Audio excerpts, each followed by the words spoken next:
Test. Oh, sorry. Testing, test. Hello?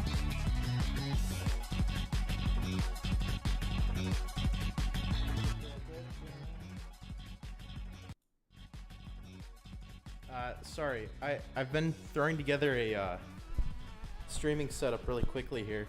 I had a lot of issues just right at last minute, but we will be getting started in a minute. There's not a whole lot preventing us from starting. Is there like a really bad echo for you guys at all?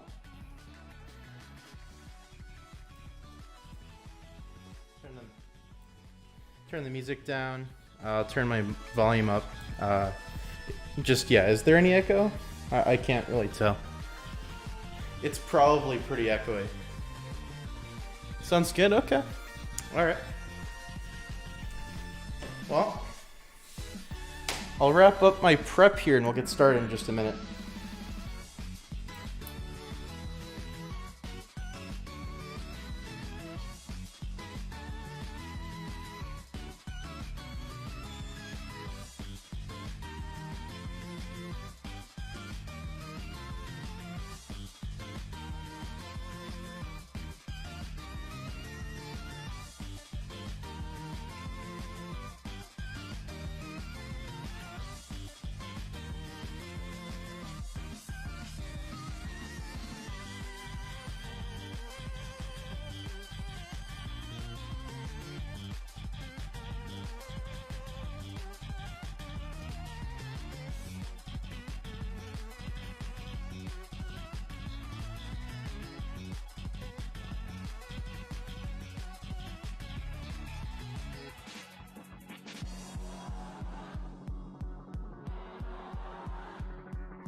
All right.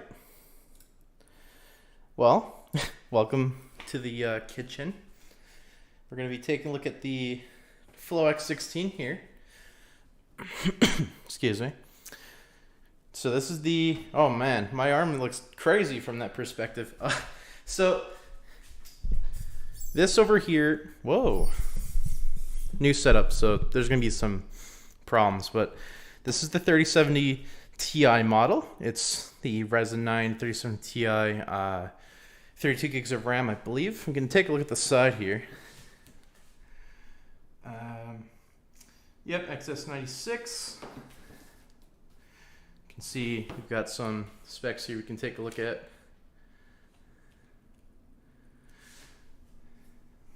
So this is the mini LED model. We have 1 terabyte of storage. We have the 16 gig X2. We have whatever Wi-Fi card they decide to ship in the US. Ryzen 9 6900HS. Of course, this is a 1600p panel, which is basically 1440p or WQHD or however you choose to say that. So let's get this thing opened up. If my volume's too much, just let me know. I have a headset on just for the beginning here so that I can try and monitor things as we're going through this, but I will eventually take it off because it'll get very uncomfortable. And there we go. So the main thing with this laptop, you know, a lot of you probably know this, but it's a 2-in-1, gaming 2-in-1. Quite a bit of heft to that there. Got all that in there. It does look like that the US model does actually include this little cardboard cutout that appears to be intended to be used as a way to elevate the back of the computer. So we'll give this a try when we're benching the thing in a little bit. Excuse me. We have our power brick with cable, of course, typical stuff. Paperwork. I just want to see if we do actually end up getting a pen or anything. Looks like pretty standard paperwork. So I couldn't even make the cardboard triangle properly. Oh, okay. Well, we'll see if I'm even able to. I'm not particularly the best at that kind of thing either, so. Nope. Looks like no other accessories in the box here. It's just completely empty on this side, so. Get the box up and out of the way.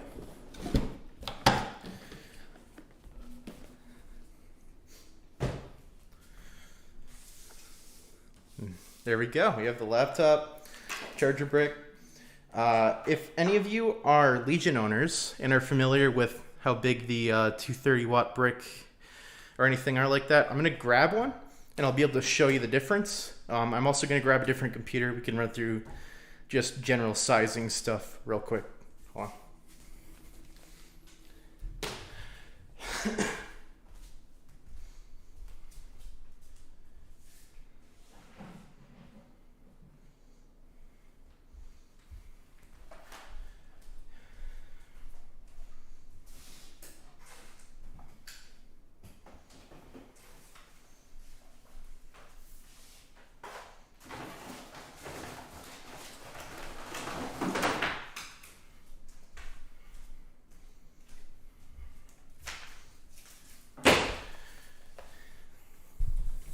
Alrighty, so we have a framework laptop here, which I'll bring this computer a little closer just so you can get a better idea.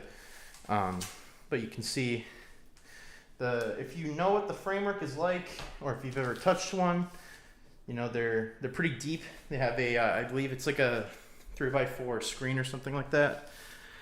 But this, you know, really isn't too much deeper than that. Of course, it's a lot wider. But, you know, that's kind of what I'd expect versus the framework, just how its screen is. Put this 230 brick down. Do I have a USB-C display port, 4K, 120 hertz cable?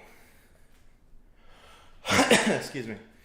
or USB-C HDMI 2.1. What monitor do you have? I have a TV over here. I could probably try it on. We can see if it'll do like 2K 120 on it or something. I'll give that a try in a minute. I also do have this Latitude. You can see 14-inch notebook like a Latitude. It's a fair bit bigger than that, which you'd expect from a 16-inch laptop anyway. Thickness-wise, though, not too different, as you can see. It's pretty much the same. Kind of just run my hand across it. There's not a whole lot of a gap there. But, you know, that's just some general sizing. Whoops. Some general sizing info. Usually, I'm a lot more prepared for these, but not this time. So sorry. We also do have this 230 watt brick here, which we have the 240 watt brick of the ASUS here, and you can see the ASUS brick is a little thicker. It's about the same length, but it's definitely skinnier. So if you've used a 230 watt brick from Lenovo, definitely smaller. Jeez. Dropping everything. But you know, of course, 60 watt brick is a lot smaller than that, so just some points of reference in case you care. Anyway, enough kind of heel dragging. We can get ahead with actually opening the computer up and making sure it actually works, because that's what we're all here for, after all. So, unwrap this. Just so everyone knows, I don't have an XG mobile, so I cannot, you know, test that feature particularly today. But we can definitely test it on my TV in a minute here, and we'll see what we can see. Oh, if any of you have any questions, just put them in chat. I am watching the chat, so if you have anything you want me to check or anything along those lines, just let me know.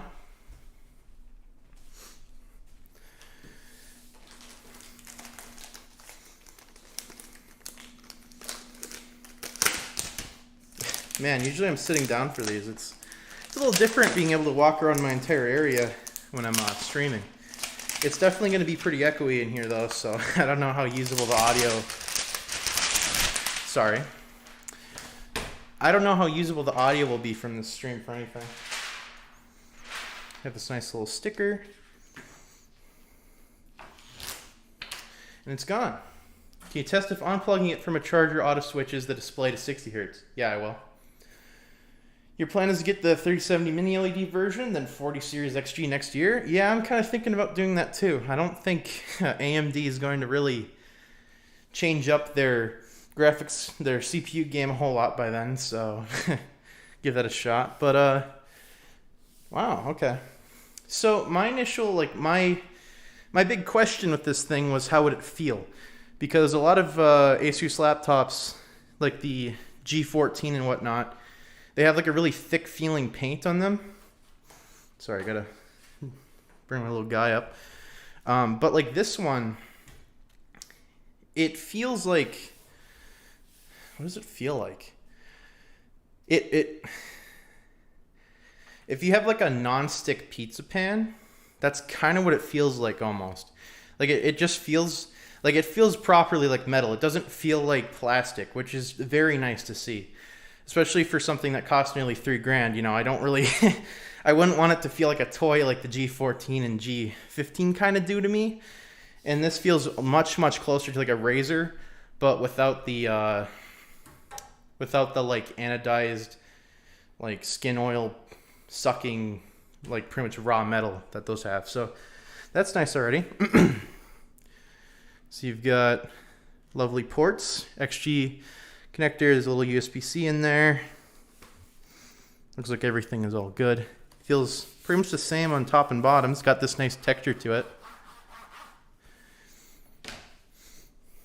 Hit into a metal ruler and oof. Sorry to hear that, man. Sucks to already scratch one of these. Alright, so the inside. Got a little fine texture here. It definitely does feel like there's a thicker paint coating in here, which would make sense. They might be trying to isolate the heat a little bit, but it does feel quite nice. At least the touchpad is very slick. How heavy does it feel? I mean, it's pretty hefty. I definitely wouldn't use it as a tablet just because of the weight, but it is not the heaviest computer I've ever used, so I'll at least give them that. I can certainly see, carrying it around. Keyboard deck plasticky or metally? It's, I can tell it's metal. It's definitely not as metal as like the lid feels, but I'd kind of expect that on like a surface that's supposed to get a lot of hand traffic and whatnot. They tend to like to use coatings to like prevent fingerprints and whatnot, and as you can see, I'll zoom in here. Like me doing this, like I'm kind of sweaty because I don't have a fan running over here. But it's not leaving any skin oil marks or anything. Like maybe it'll do that on the palm rest, but it's not tracking crap at all really. So that's pretty good. Pretty happy with that. With like a razor, you'd immediately notice that, and I think some of the legions even, you can pick up on it right away. Okay.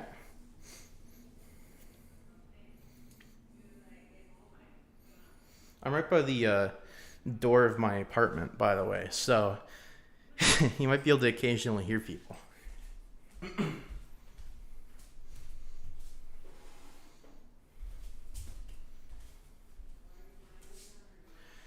How long do I think the battery will last? Well, I mean, based on the info I have, probably like 6 to 7 hours, but we'll see.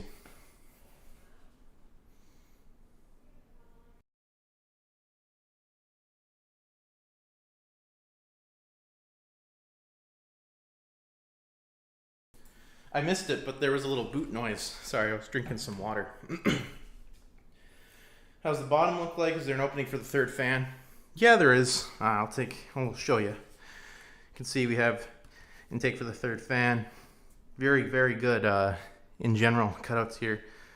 Not all these holes are real, as you can kind of see if I get the light right on it. You can see some of them are kind of gray, but airflow is pretty good, looks like. We'll see though.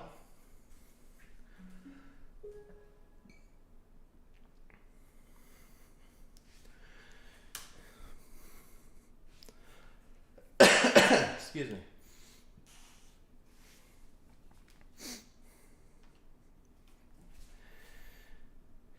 Do you consider the screen wobble a big problem? I think I wouldn't. No, this is this wobble here is very, very minimal. So I would say perfectly fine. I don't think like me moving yeah, if I move the laptop gently, like you might if it was in your lap, there's no noticeable wobble. So whatever issues they're having early on, they're not having anymore. So I wouldn't worry about it. I know that there was some people talking about that during the initial rounds of testing and whatnot from reviewers. I'm gonna log into my Wi-Fi here. 1 second. Should be able to hear me still.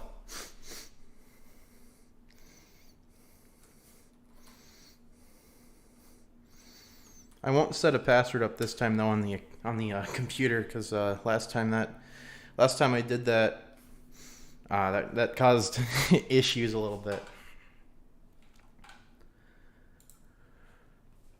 Ba-ba-da-bum-bum.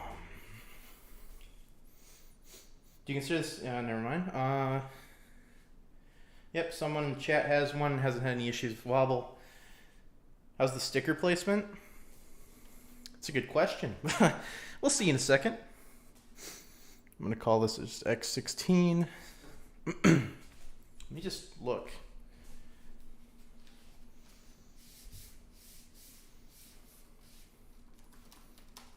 It's not bad. I honestly wouldn't be bothered by it if I was using it. Any screen whine? I'll check in a minute. There was that boot noise. Whoosh.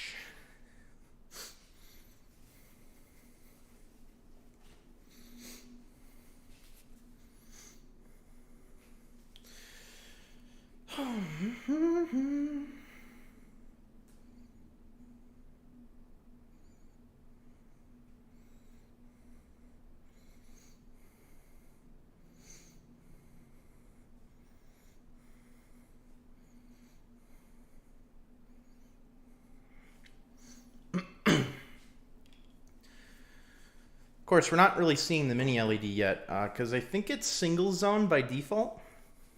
So, yeah, just like initial impressions though, the screen does seem to be quite good. The speakers sound alright just from a little sound effect, but you know, that's just as good as it's going to be. Continue with limited setup again. It'll be me, Loki. No password. Thank you. No. There we go. Where did I buy this? I bought it from the ASUS online store. So I didn't have any issues with let me register this really quick. You guys get to look at my sign. Just registering this for warranty. Because I do plan to hold on to this one in particular. So, good keyboard test. What is happening? I am struggling. Not that it's bad yet, I don't know. But I was struggling to type. Use it for product registration, yes. I don't want to register McAfee. You can use multi-zone dimming without HDR. Okay. Yeah, I think we discussed that. There is a Flow Discord, by the way. If you go to the X16 subreddit, you'll find that there's a link to a Discord server. So if you are interested in this thing, feel free to join there and you can chat with people that are also interested in it. Otherwise, you know, do what you will. When I do open this thing, I'm going to be using this Mako bit set from iFixit. I'd recommend it in general. You can get that on Amazon. I have a link in the description to it. I'd have a link to the laptop below, but there's no way I can affiliate link it. So unfortunately, I'm not doing that right now. But if you do have any upgrades you want to order for this thing, and you want to support the channel because I was helpful in making your purchase or something, you can just go through my Amazon search link below, and it'll allow you to do that. If not, that's fine. You don't have to. I don't expect anyone to. So I also have a sound meter here. We can just measure general floor noise right now. Yeah, the date's fine. I'll try to be silent here.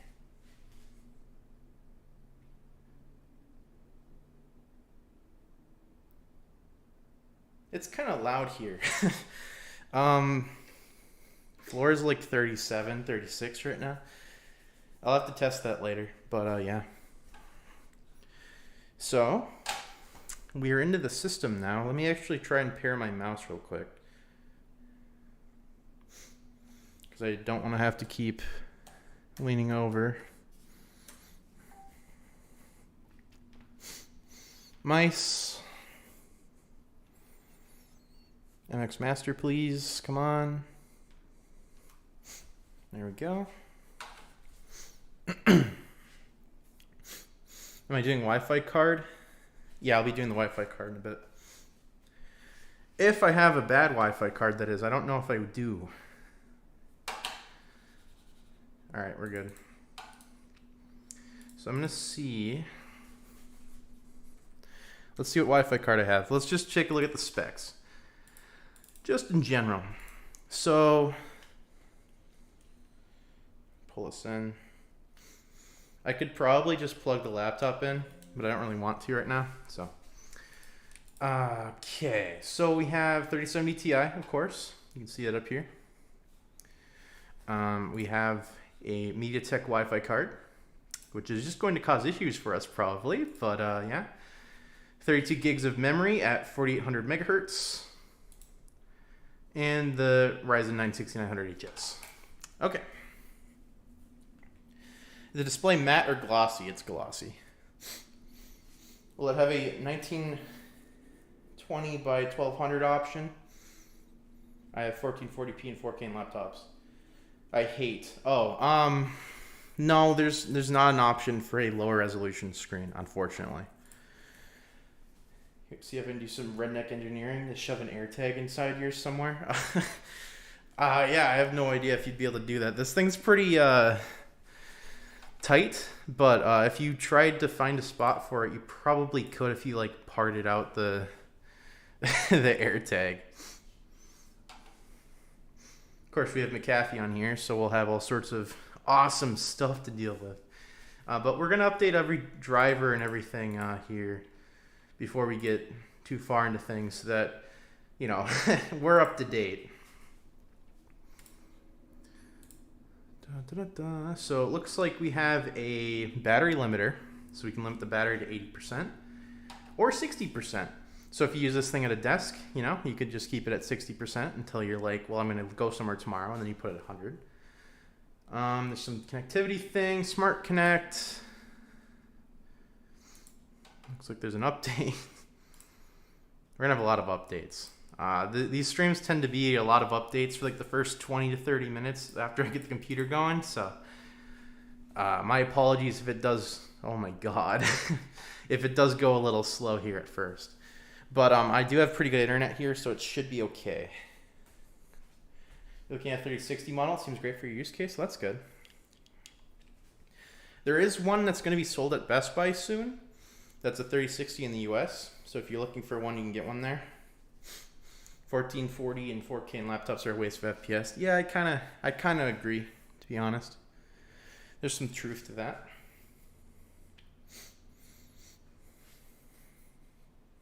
Oh, someone did it with the G15. Jeez. Can you enable G-Sync compatible or whatever since the display's FreeSync? Probably not. But if I do reboot this thing to DGPU only mode, we'll be able to take a look then. Just use resolution scaling so it's DLSS. Yeah, you could pretty much do that. Wonder what battery life will be like. Yeah, same. Fans incoming. Yeah, you can kind of hear them. Let me turn the mic over here.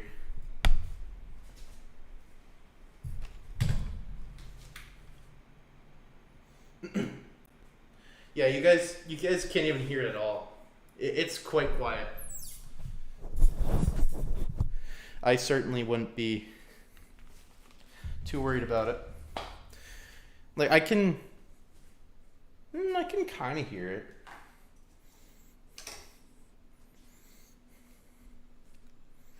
Just line this up.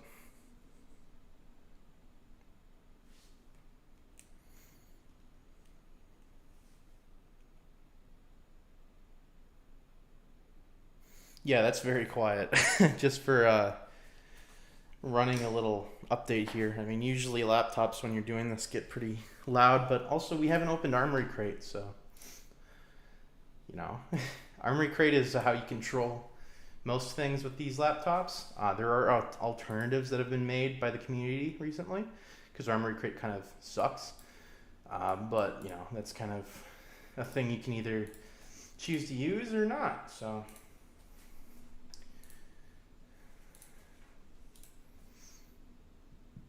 So it looks like at the moment, because we're on like the factory firmware, my bad, we have a Windows Silent, Balanced, Turbo, and Manual. Now I've seen Balanced be referred to as Performance before, so I'm not super sure why that says Balanced. It's again probably just because it's an old firmware or something, but yeah. You have basically any fan noise. That's fair. The DB meter and Armory Crate. Yeah, it's not an actual dB meter. It's just an estimate. It's their target when they set up the profile. So we do have a lot of stuff to check through here. What did this say? It said, for significantly longer battery life, go to System GPU Power Saving and Armory Crate to customize advanced GPU settings. Okay, let's turn the boot up sound off. Discrete GPU is optimized, MS hybrid, okay.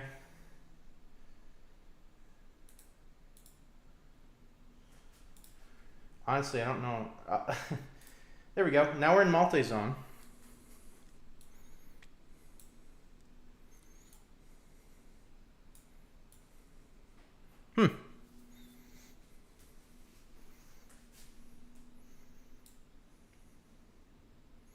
Man, this interface sucks. Yeah, you do lose contrast in the text. Like you can see, if I zoom in on this, my sound's not working. What? Can you guys hear me? Okay, all right. But you can see this text here. If I switch this to multi-zone, you can see it gets like grayer, which is just part of how this mini LED works. I believe that like the Apple implementation of mini LED. Wow, my white balance is all messed up. Apple's implementation uses a lot more dimming zones than ASUS, because ASUS uses like 512 and Apple uses like 2000 or something like that. You can see the CPU temps up a little bit. I'm going to turn this on turbo. I want to see how it sounds. It is actually pulling air through the keyboard, by the way. Interested to see how this does in PS3 emulation? Well, you can give that a shot too. Well, actually, I don't think I could. I don't have any like PS3 games that I would know how to play, let alone have available. So, unfortunately, I don't think we can do that.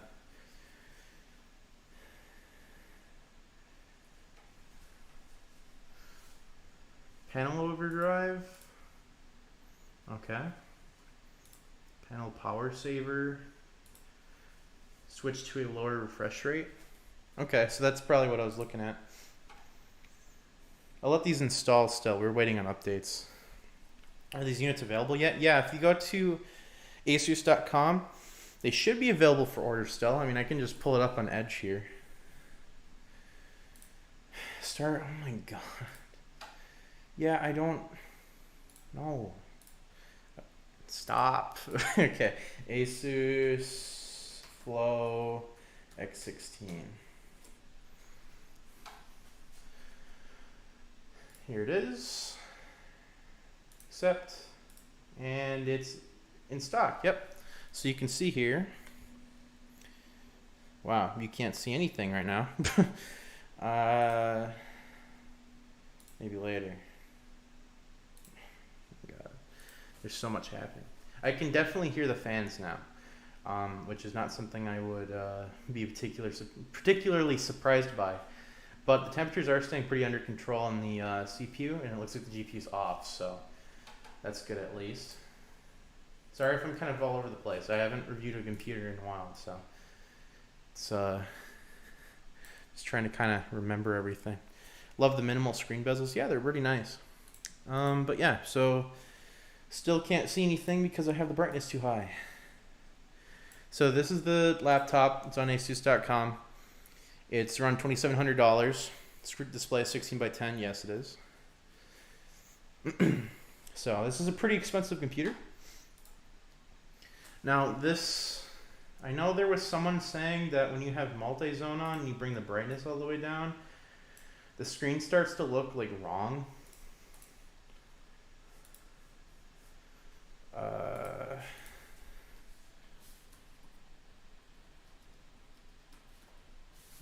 Oh, there we go. But I can kind of see that a little. It's gonna be hard to tell because it's just so bright around here. But it does look pretty much fine right now. Turn very bright off and Radeon settings are gonna make a mess in low brightness. Well, let's Let's unplug and see what happens. So the screen went off. We're back on. It's in silent. We are definitely 60 hertz now. I can tell already. Oh boy, very bright. Jesus. I don't know if you guys can see that, but there's like shadows building from probably very bright. Ooh, that's crazy looking. We can turn the brightness all the way down. Yep, okay, here's the problem, yeah. Yeah, they need to definitely have that off by default, don't they? Jesus Christ, that looks horrible like that.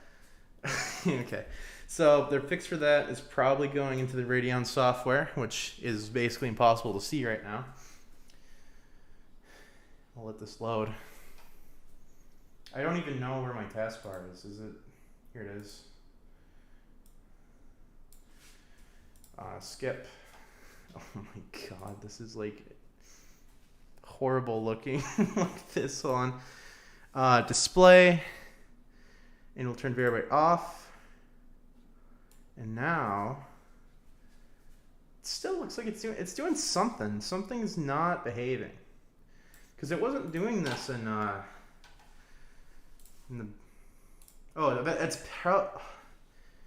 that's bizarre. Like it's not doing it here. But I can see that it like is dark and leaves like a dark smear.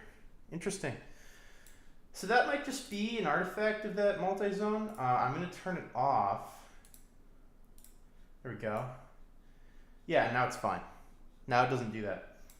So I would definitely say, you know, if you're not watching movies, or at least you won't be able to tolerate that kind of thing, you're gonna definitely want one zone when you're at low brightness. But at higher brightnesses, it looks like it's fine. So that's a little interesting quirk. I've never seen that before. It does look like it just kind of does that in general. So yeah, definitely don't use multi-zone if you're looking for the crispest and most responsive image. Many LED things, maybe updates to make it better. Yeah, probably. I imagine they could probably fix it with an update. 3 milliseconds advertised with overdrive. Yeah, I mean, I don't. The response times look pretty good on the panel. Backlight response time is pretty slow. But yeah, can you check downscaling? It just won't look. It won't look too awesome. I mean, I'm not gonna particularly test that just because it'll do it. I'll tell you that much. But it's not gonna look like pixel perfect because it's not like a multiple of, you know, that resolution. You can see I can set it to the 1920 by 1200, but it'll just look bad, so we won't do that. Okay, we'll restart my ASUS because it wants to. There we go. Silent balance turbo. Is there an update tool on here for the ASUS stuff, or is that just through? It's got to just be through Windows Update, right? Which is now just frozen. Initial setup, fun stuff. What display HDR spec is it? It's probably on this sticker. VESA display HDR 1000. It's 165 hertz, 100% DCI-P3 coverage, Pantone validated with adaptive sync. DDR5 memory. It's convertible, which I haven't shown yet.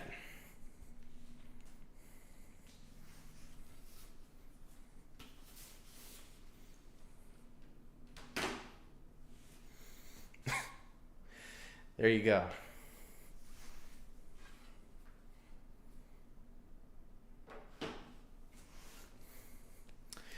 Now that's pretty neat for a computer that is just so capable. You can see up here. I don't think you can actually see that through the camera. Let me adjust some things. What the heck, a kitchen? Whoops. You can see the vents up top. This is probably the most ideal way to use it, just because there's airflow in here, airflow through the keyboard, and it blows out the top. So realistically, no recirculation of air. So that's nice. Live ASUS have updates. Go to customer support. Okay. Good to know.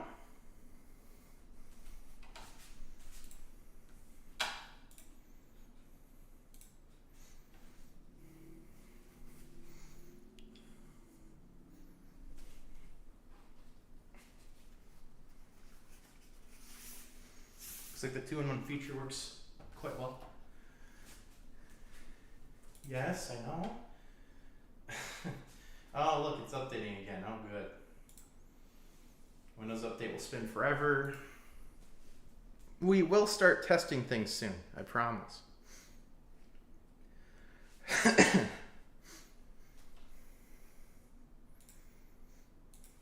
going to close Armory crate. I'm actually going to put it back on the charger as well. Should help things go a little faster. Why does it just say F?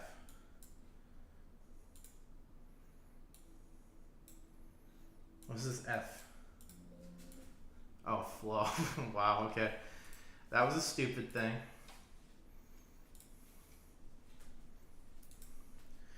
We're gonna update the BIOS. We're gonna update everything.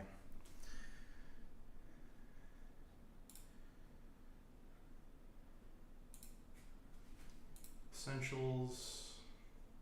We'll download it all.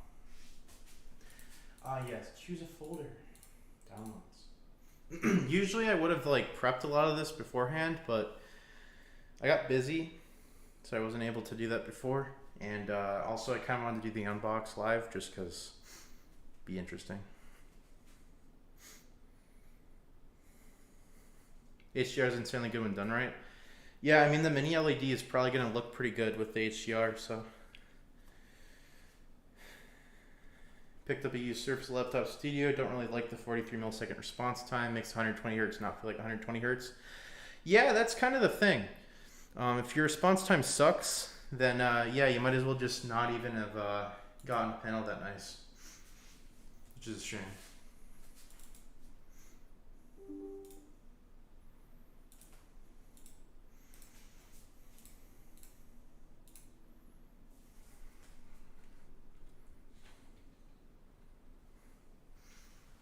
Okay, we'll let the BIOS update go.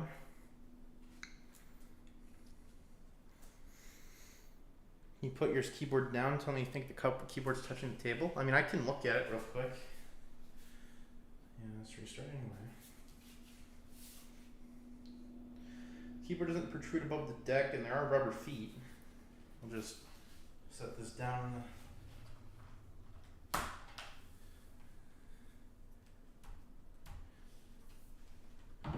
Yeah, no, there's no way the keys are touching right now. I mean, it is like almost flush with my little island here, but I don't think the keyboard's touching this exactly.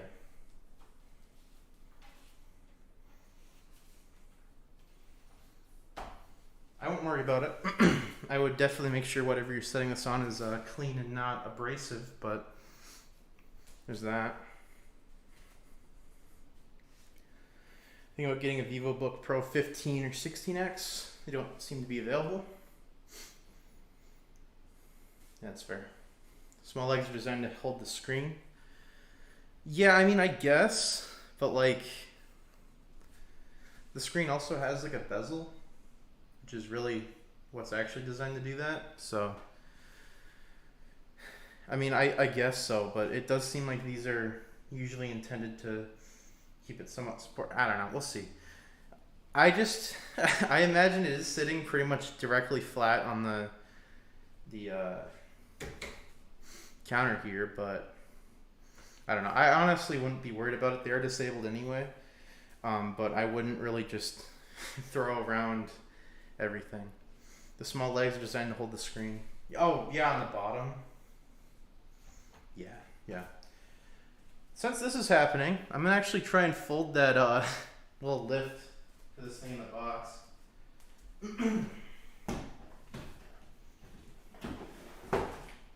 Where'd that go? Oh, here it is.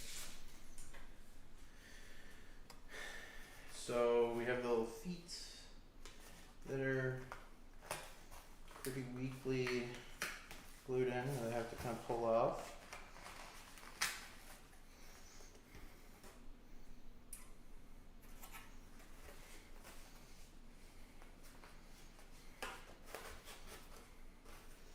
Well, this is just very lightly creased. So you want to bend it.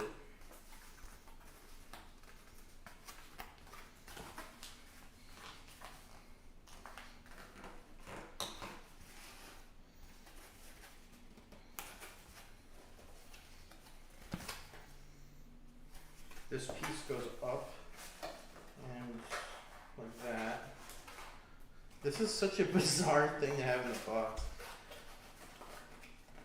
I think it's supposed to fold like this.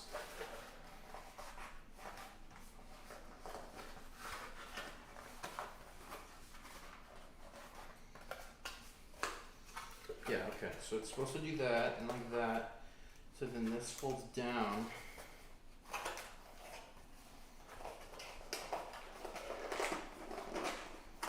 And then you push this. Oh my god. This is bizarre.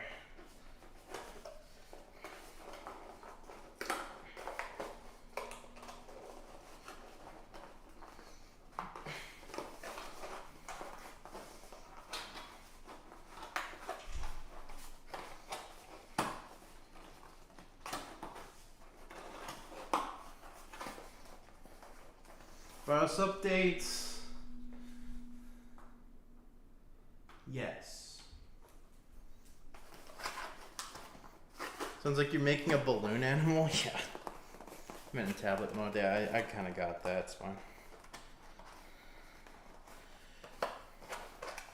It's a little process to get this folded. There we go. It's not really holding together, but I could probably tape it.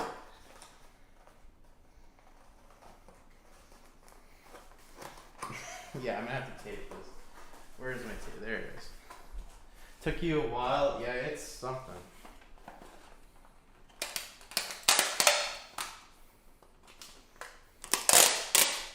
Why is my tape is all gross? What the heck?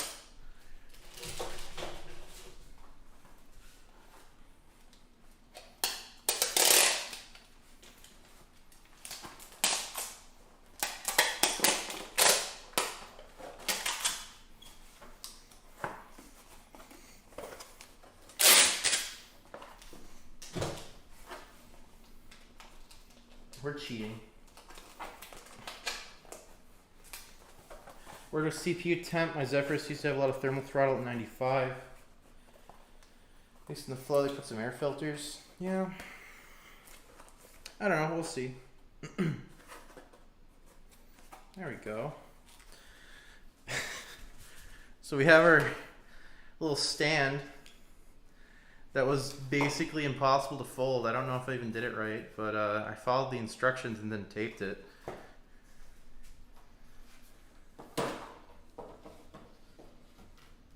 Wow, that's quite a lot of prop.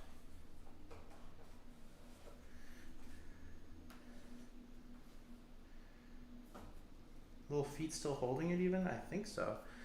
It is elevated quite a lot like that, so that should help a lot.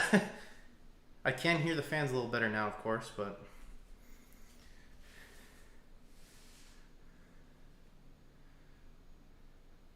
yeah, I'm not super worried about CPU temperatures on this thing.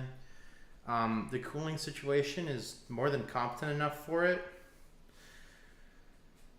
But, you know, we'll see. I don't think the newer Zephyrus even have too much of a problem with throttling or anything either, so.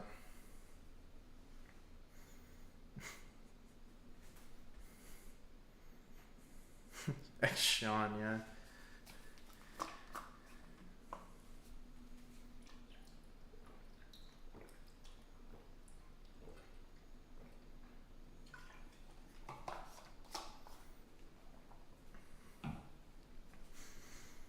Almost there. It's too bad ASUS doesn't really give you more info about how far you are into the BIOS upgrade, so we'll see.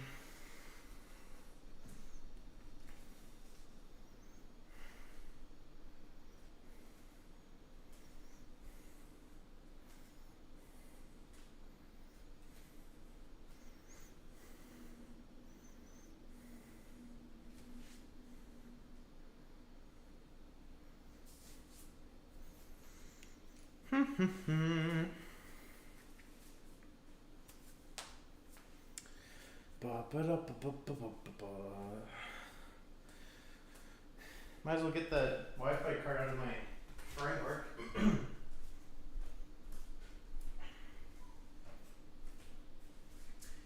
One of the people in the Discord were saying that the wireless card screw is basically impossible to get out, so I kind of wanted to check that. Make sure this is off first.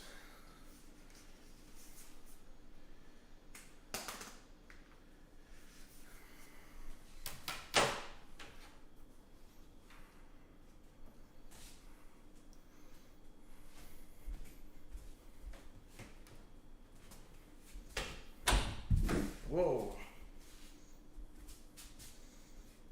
Floor felt weird there.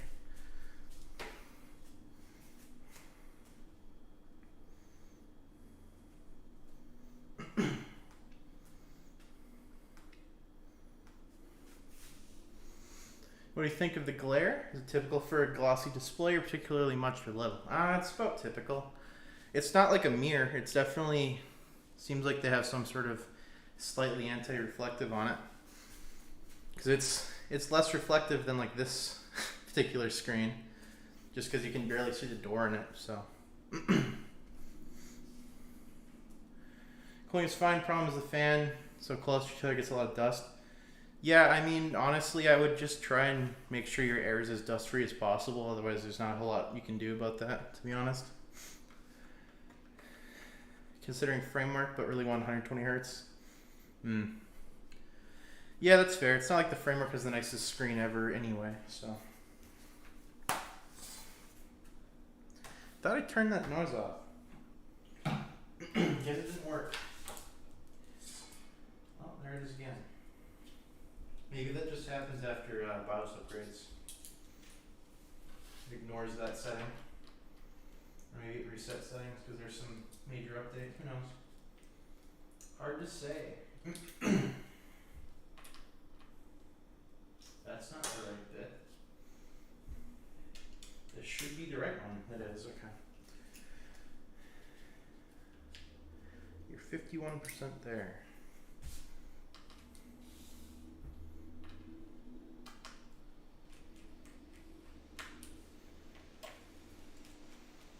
BIOS update, reset it, yeah. Figures.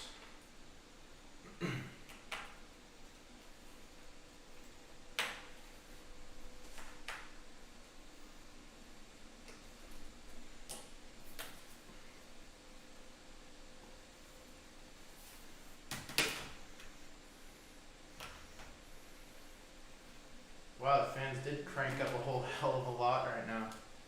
Things like maxed. Jeez.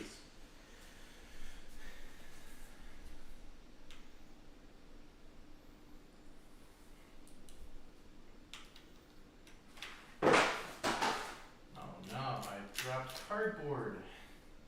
How horrible.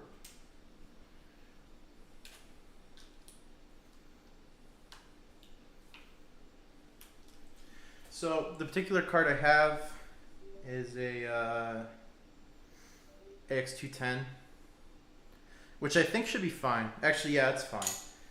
For a second, I was like, is that the Intel only one? But I think that's like the AX201 and 211. So we should be fine in that regard. Now, I don't know what's happening with the computer right now. I think it's just driver updates or something. So not super duper concerned. Wow, that fan noise. I doubt it would happen. It was just doing a lot of updates. If you don't have it on turbo, because I think it is on turbo right now, it wouldn't get that loud. Like if I had this in silent, it wouldn't have done that. Yeah, it's in turbo.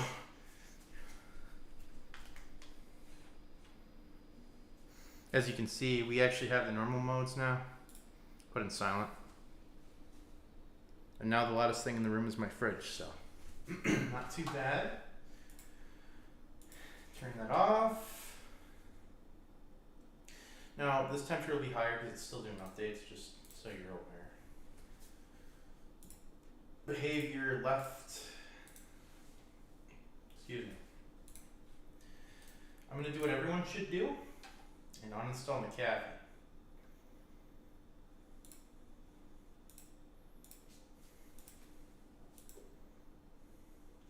Because McAfee sucks. And I don't want this. Remove all. I want to remove it. Yeah, 201 is Intel only, yeah. But luckily I have the right card.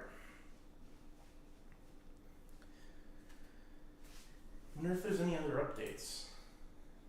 Of course there is. Oh, these will probably be faster at least.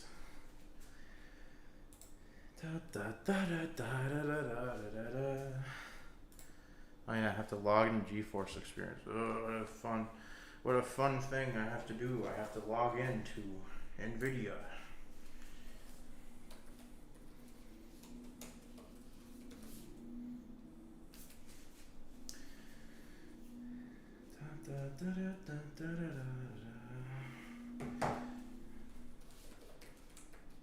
Played Fall Guys recently, so it's stuck in my head. I'm not like the biggest fan of this keyboard. It's the key strokes are very light. Oh my god, what is my password? God. Am I just typing it wrong? Oh, I have caps lock on. Shoot. There we go. Yes, it's me. Yes. Okay. Oh, they sent an email to me. How lovely. Thank you for thank you for checking. Do appreciate it, NVIDIA.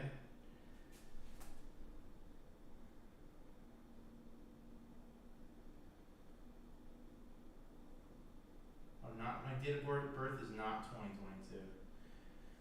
Why is this all like? I'm registering the computer right now, and it's in like Japanese for some reason, but that's fine. Bridges.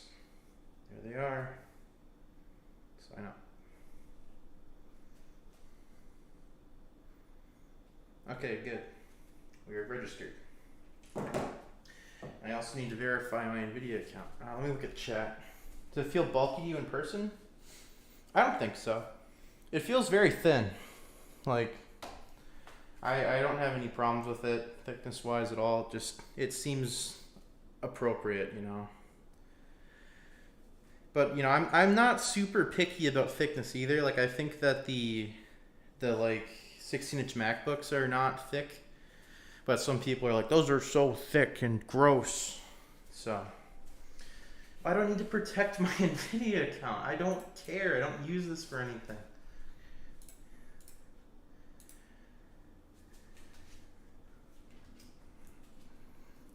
Driver update.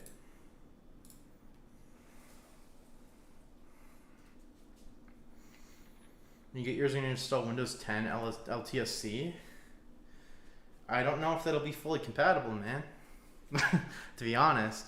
I mean, I imagine it'll probably work, but it might not work the best. I mean, this thing was shipped with Windows 11, so maybe it will. I know generally ASUS has been trying to be Windows 10 compatible, but you know, there's limits to that, of course. Probably will be fine, but worth keeping in mind it might not work as well. Why is this? I just downloaded this. Surely it won't download it again. It is. Cool. Cool thing. Did you get Doom Eternal and Ghostwire? They're great games if you can get them. I probably should be getting those. I don't know how to claim those. Isn't it like redeem? No.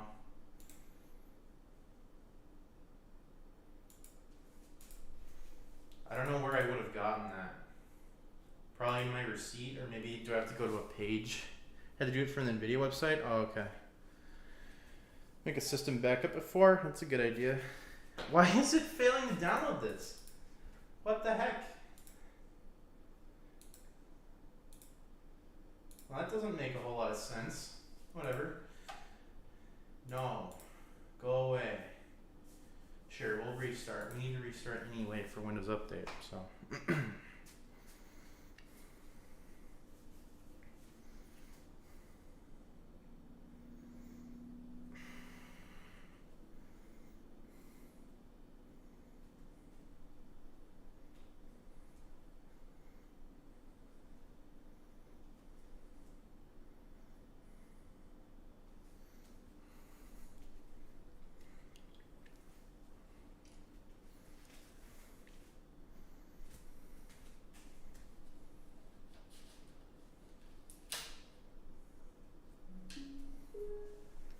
Okay.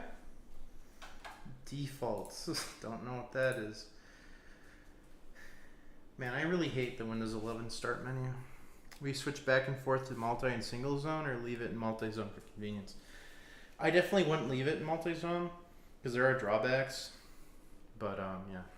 Is there any difference to NVIDIA driver from ASUS or NVIDIA site? ASUS site's probably gonna be older. NVIDIA site will be probably the one you want. So I was on Wi-Fi, now I'm not. Weird. Where did my Wi-Fi go? Where is all of this, the 5 gigahertz networks? What happened? It's just like it forgot that that existed. Oh, there it is. There, finally. Okay. GeForce Experience again, please.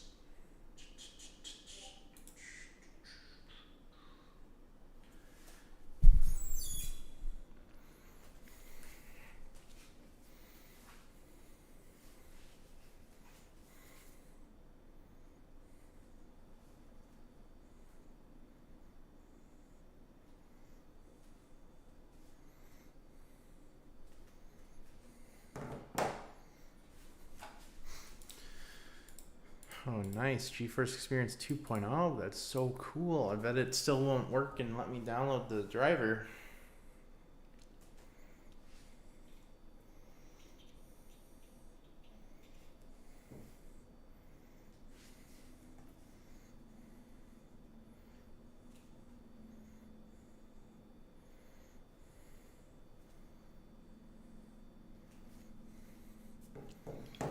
All right, 100% downloaded.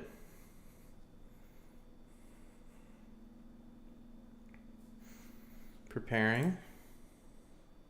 Oh, it's probably just because this is some like stupid ASUS specific drive. Oh, there we go. So it'll turn on multi-zone for media consumption? Probably. I don't think I'll have it on all the time. If there's a game that benefits from it, maybe, but like it's not really intended to be very responsive. It's just kind of like media. So yeah, it does throw off the colors a little as well, so I wouldn't super duper recommend you use it for everything, because it's definitely not intended to be used for everything. We'll be doing a stress test with the computer flat on the counter and then elevated and then in temp mode, just to see what the differences are in terms of temperatures. I think that, well, we'll just try flat and elevated, and you know, if the data is interesting, we can do 10. I don't really want to spend a ton of time on that because it's not super exciting. I still need to get Steam on here. We still need to run 3D Mark and everything. There's a lot to do, so. Sorry.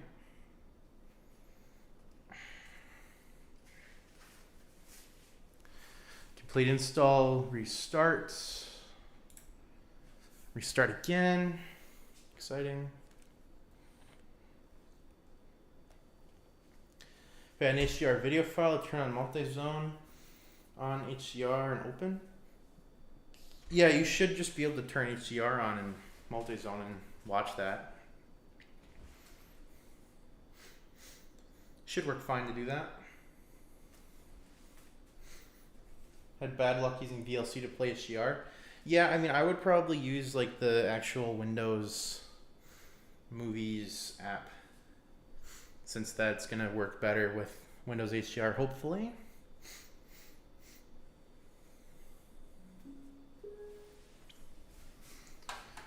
Okay, so now we should actually be fully up to date with things. Can I just pin this to the desktop? No. Can I put that on the desktop? No. Boo. I don't want the solitaire collection. What else do we have? Realtek audio control panel. A few things. ASUS Aura Creator, okay. This is probably for the keyboard. It is. Yep, okay. No. Why would you use 32-bit VLC? Yeah. Thermals aren't night and day between raised and 10 anyway. Yeah, I'm not super concerned about it. I think on MacBooks you can leave it on without any adverse effects. Well, yeah, I mean the MacBooks also just have a far superior mini LED implementation. It's just way better. So personally, I don't find that super surprising. So. We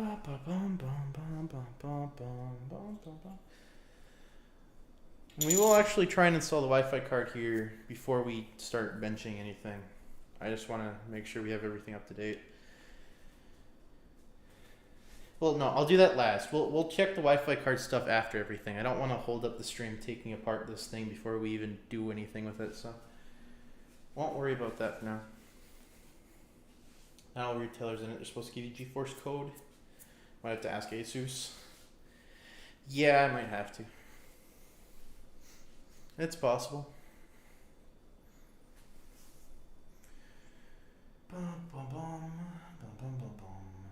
So I'm gonna get the stress test stuff installed.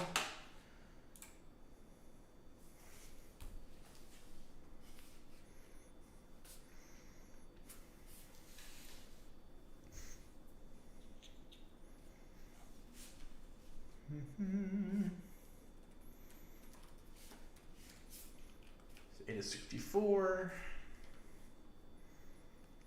I'll just use the extreme version.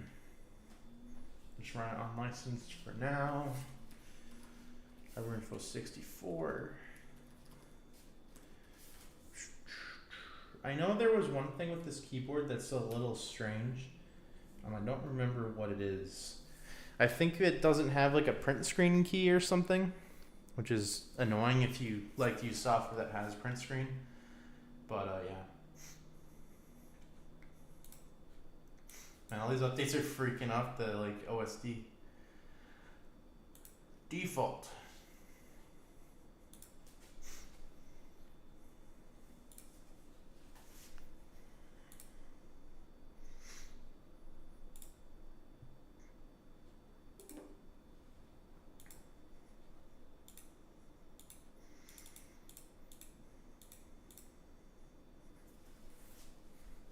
Off topic, do you know whose panel Apple is using? Honestly, I think it's a new place. I don't think it's a major panel place. They're like a smaller shop that's just doing it more recently. Smaller company. Not super sure, to be honest. With Hardware Info 64, we can actually take a look and see what particular type of RAM and everything we got is. So we'll just zoom in here and take a look. Hold on, I gotta mute my phone.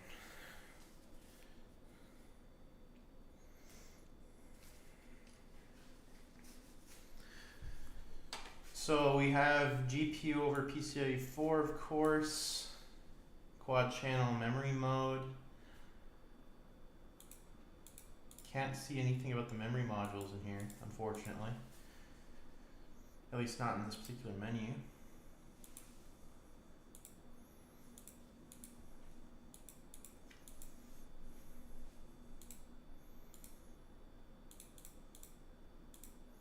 Yeah, it looks like it's not pulling up a ton of info. Oh, there we go. Samsung. We have some Samsung memory, which is good, I imagine. I don't know what the good RAM is for this particular version of... My brain's not working today, I'm sorry. I don't know what the good RAM is for DDR5, so that could be good, it could be bad, I don't know. We'll take a look at our sensor info. Isn't dual channel better? CL40, yeah. Dual channel, well, it's quad channel, so it is just better in general than dual. Well, it should be. I'm not too familiar with how DDR5 quad channel works, and honestly, I haven't seen that in a laptop before, so couldn't tell you specifically. Looks like our NVIDIA GPU is sleeping right now, which is good. CPU power's doing its thing. Our battery's almost fully charged.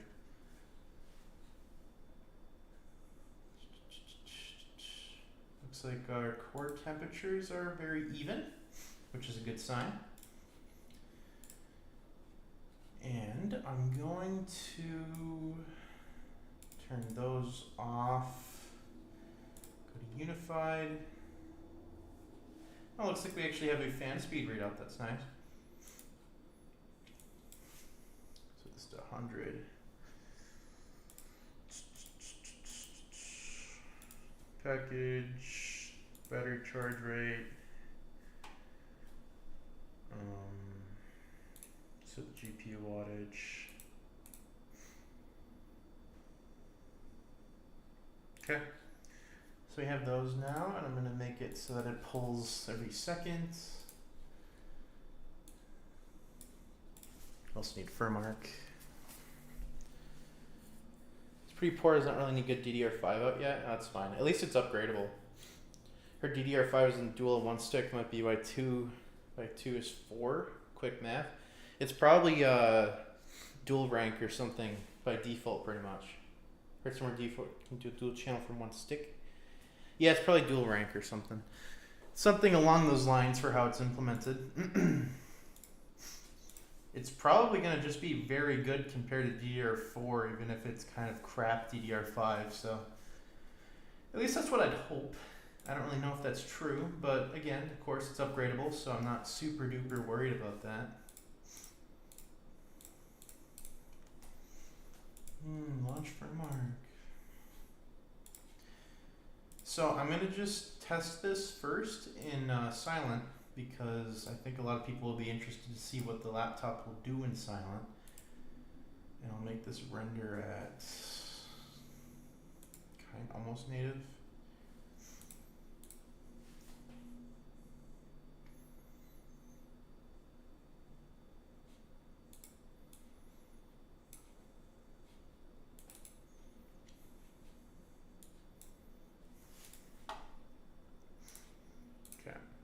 Do GPU stress,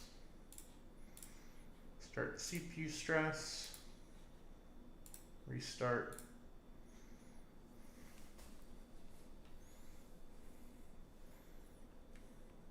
So it looks like CPU temperature wise, we're at about 70. CPU is pulling around 35 watts. GPU wattage is around 50, which makes sense that we're doing that in silent mode, but it also looks like firmware was kind of idle. There we go, now it's actually running. 75, 78. Okay, there we go. GPU is actually doing stuff now.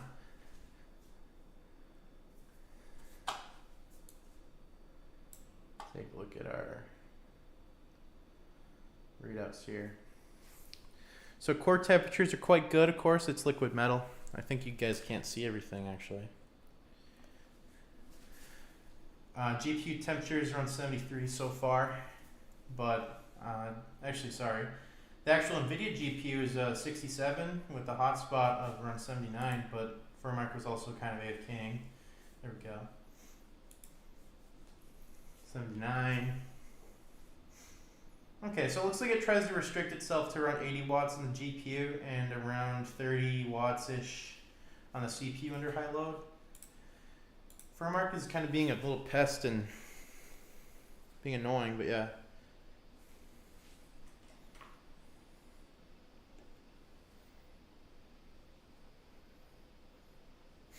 Do you think the mini LED panel is still better than the IPS even in single zone? I have no idea. I've never seen the IPS panel. I don't think it'll matter much.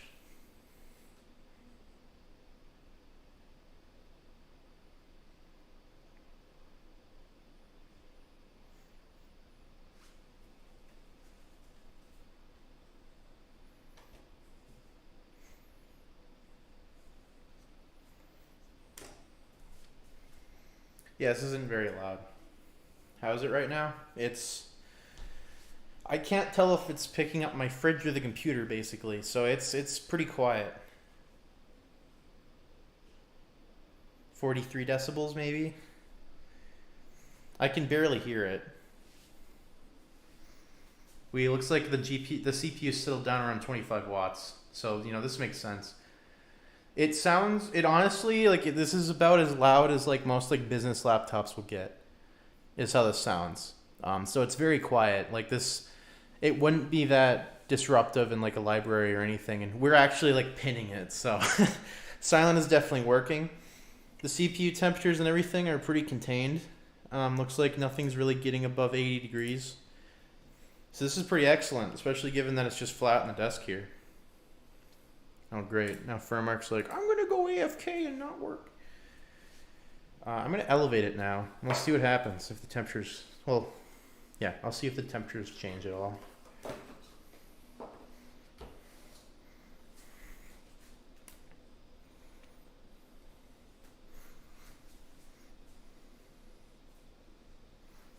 Yeah, you can actually see near the end here, it is starting to taper down. Which does make sense.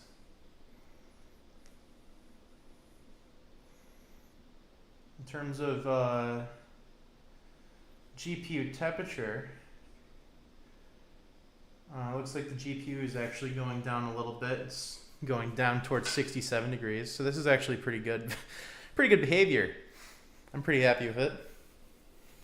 30 plus 80 should be more than enough. Well, it's actually running around 25.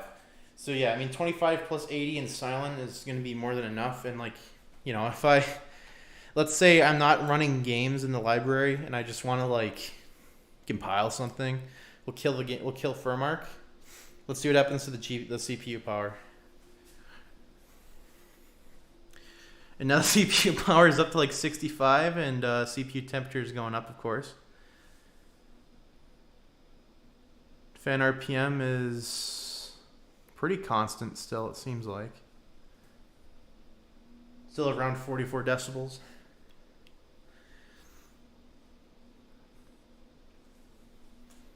And I'll set this back down flat so we'll be able to see that temperature again.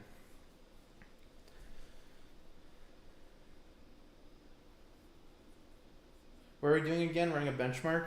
No, we're stress testing using ASUS 64. We were using FurMark to stress the GPU. A lot of reviewers will like to say that stress testing is not indicative of a real world scenario, but that's not true, especially in laptops where the performance is very bound by thermals. You'll often run into workloads where you're going to be pinning one or not both of them. So I like to test both fully loaded just to see what the system will do and how it will respond. It's very valuable information to have because it tells you worst case, how's this laptop going to perform? And it's doing an excellent job. Now, this is still in silent. It's still the same volume. The volume has not changed. And we're still at the same rough, fan speed and everything elevated, and we're only in like the 80s CPU temperature wise. Now, you know, we haven't run like a full 15-minute benchmark. I'll be doing more stress testing and whatnot later. By the way, it is 68 degrees in here, 68 Fahrenheit, so I think that's around like 24 C or something like that. What is that? Is it in turbo or performance mode? It is in silent mode. Oh, it looks like it just tapered off. So we hit the limit of what it'll do in silent. Now it's probably going to go down to like 45 watts. Yeah, there we go. Now it's settling into 45. It's probably just because the keyboard deck, yeah, it's getting warm. I'll also be taking some like thermal images and whatnot when I'm actually going through the review of this thing. Yeah, there we go, 45 watts. I'm going to stop this stress test real quick because I want to see if I can rerun this without the little elevation rod.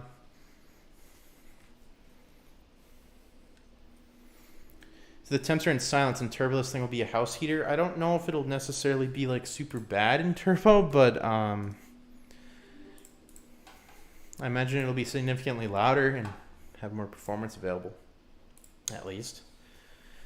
I'll let this thing cool down. I'll actually turn this on to turbo here just so it cools off faster. Hopefully. It's not. Okay, I'm turning it back to silent.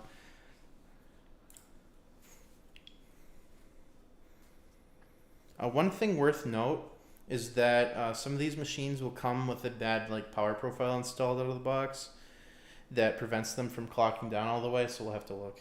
Turbo not cool it down faster? Yeah, I'd have to mess with the fan speed directly.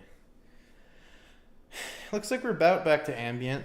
It's not going to be perfect, but I do just want to see if the temperatures are any different. So I'm going to start our test again, clear our timer, back up to 65. Still silent mode, by the way. Fans are off basically right now.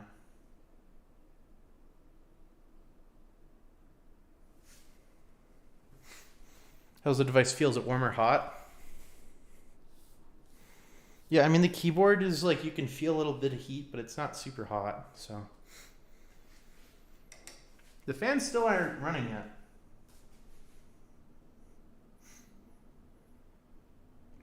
Oh, there the fans go.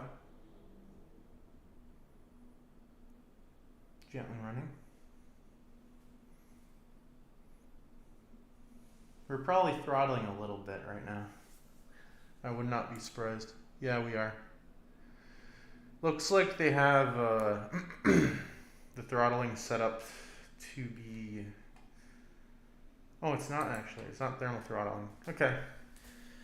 Well, it looks like it doesn't get a whole lot more... I don't know. We'll see. This is not super conclusive just because of how I'm doing this right now. But the behavior is quite good. Is it unpleasant or still easily tolerable? It's fine. It's just warm. It's not anything that would be miserable. It's just, you know, not cold, which, you know, you really shouldn't be expecting. Bother you to be working with these temps? Probably not, but also I wouldn't be in a situation working where it would probably get that warm anyway. I don't know. I'd have to test it working, basically. Okay. Well, we've gotten enough info from that. I'm going to put it into turbo now, and we're going to rerun everything. Fans cranked up, of course. GPU stress test. CPU stress test. And I will reset this.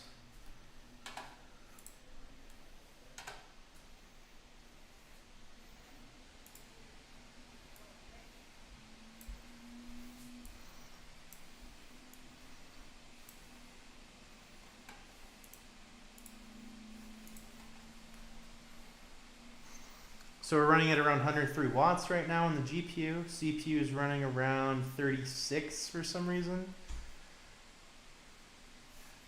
Not super sure why, because we are in turbo now. 39. It doesn't seem like it wants to boost higher than that.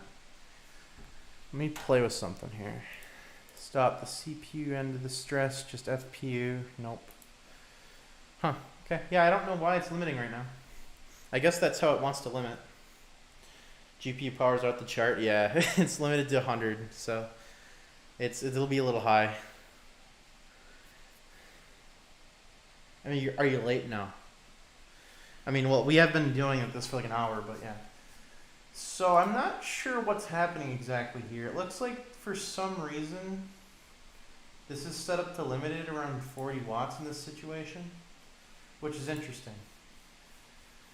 Because I don't know if I would do that, but it does look like the temperatures are getting up there. And it does look like this thing limits itself around 90 C, so that makes sense. I imagine in tent mode and whatnot it would behave a little nicer. We'll just let this go for a little bit here. We'll be running Cinebench and probably 3D marking a little, and then anything else anyone requests strictly.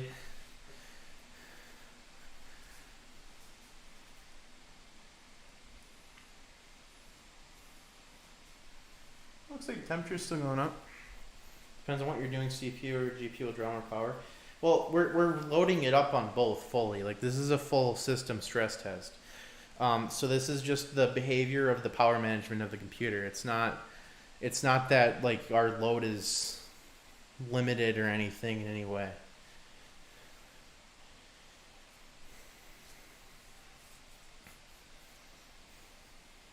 Total power draw might be 140 watts. Yeah, but this is a 240 watt adapter, so it should be fine. Our battery's not charging much, which I'd expect. 40 plus 100. Yeah, I mean, it might just be that it's a lot of power to deal with, but we can also put this into manual mode, and I think it'll just let me kind of mess with it.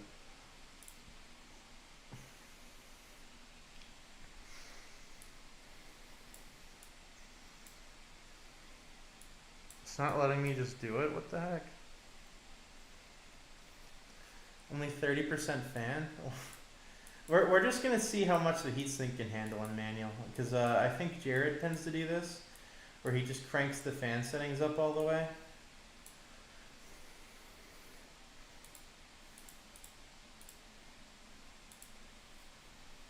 Wow, it looks like it doesn't really like to run the fans all the way. I bet this is going to be incredibly loud. Because we do have 3 fans.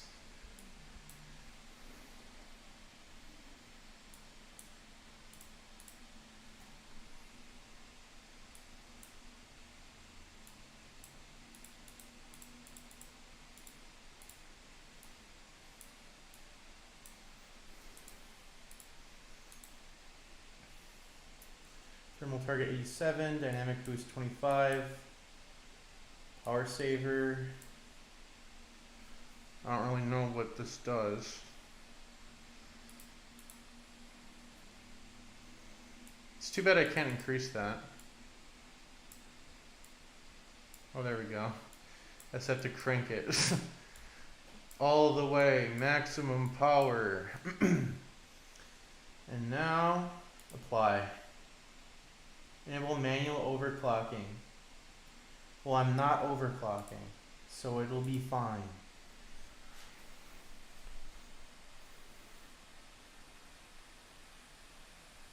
Here the fans go.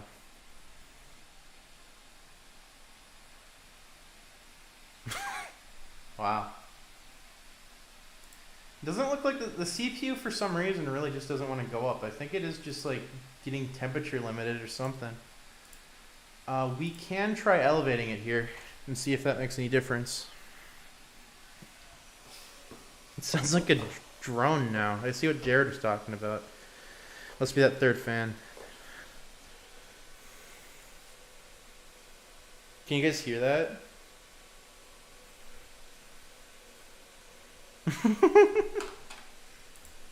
That's a crazy noise. I'm gonna limit this to about 80% fan. Yes.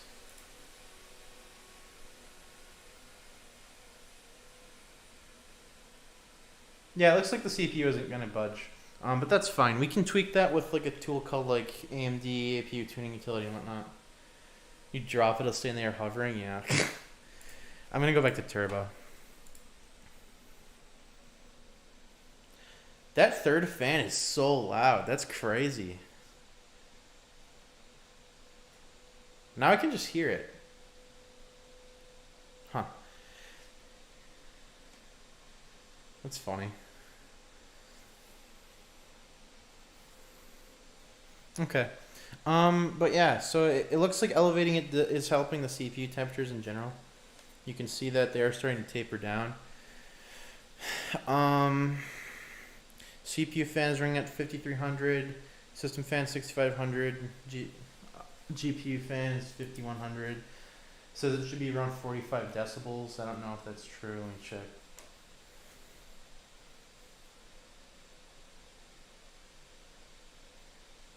More like 53, but I don't know how they tested it.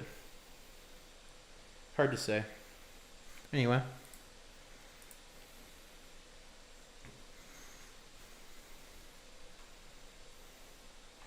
$67C, 68, 100 watts. It's cool. Very cool. Cool. Good temperatures. So I'm going to just call it there for that.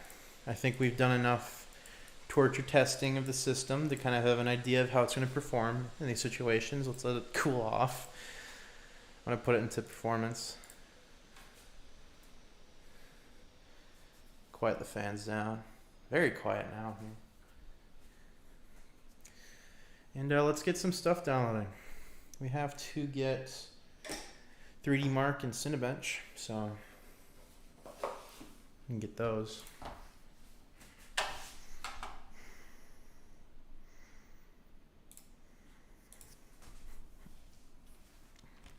You guys get to look at my sign because I get to sign to Steam now. I'm still not used to this keyboard layout. I've been using my desktop keyboard for a while and it's full width, so.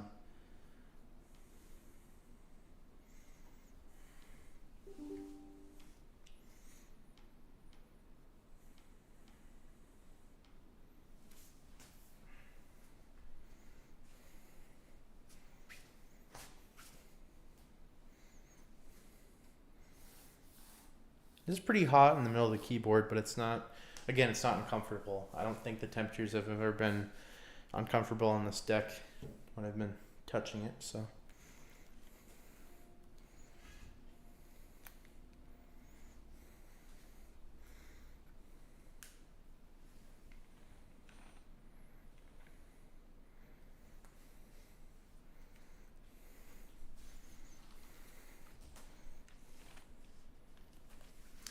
Sign in. I do like the touchpad, it feels quite nice. I think it's a glass surface. It's very smooth.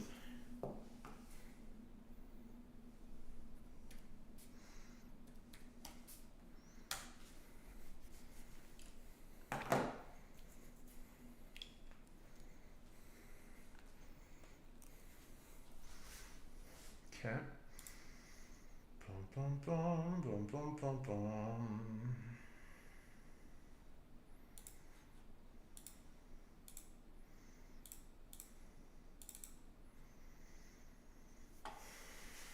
I have PC Mark 10, if anyone cares about that. I don't really think many people do, though. Where's 3? There it is.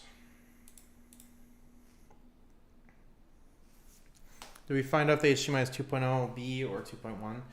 It's apparently 2.0B, but it's technically supporting it technically supports 4K 120, I think. I'll be testing that in a minute.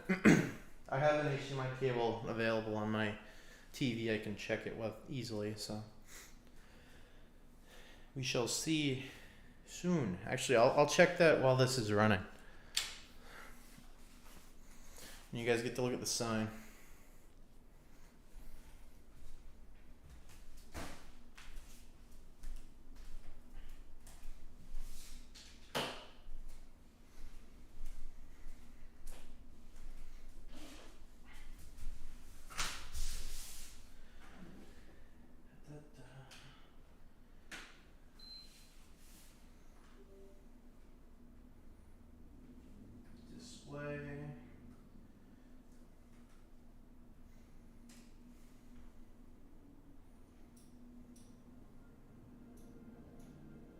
end.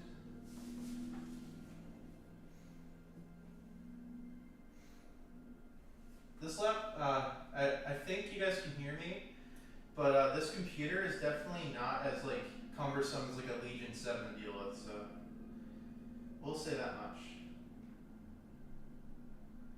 4K, I believe that's 4K. I gotta get this TV switched to the right screen. Where's my remote? There it is.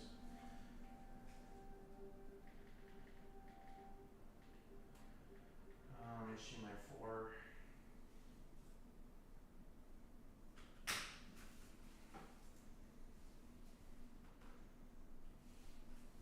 Yeah, it's a PC. There we go. Okay, and let's see if I can set the refresh rate. 60.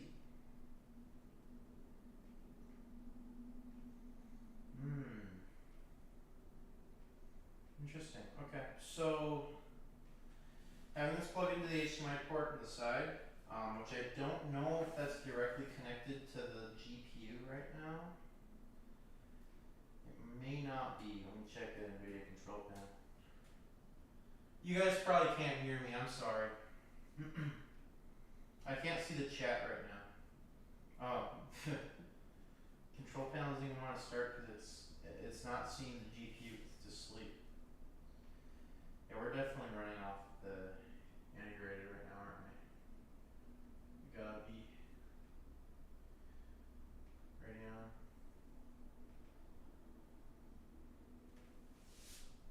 We sure are, indeed.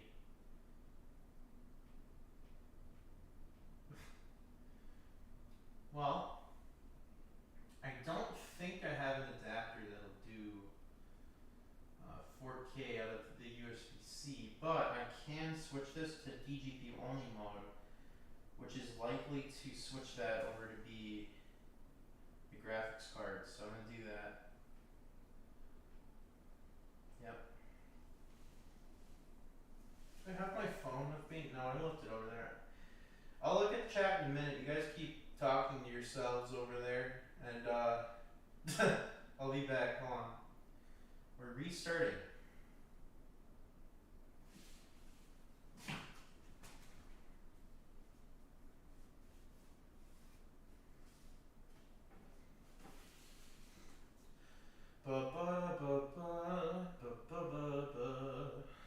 The screen is just nothing on the stream. You cannot see anything on the stream. It might also be possible that this isn't a 2.1 port in the back of my TV, so I might have to switch to a different input. I might just have to take over my PS5's HDMI because I believe that's the best one.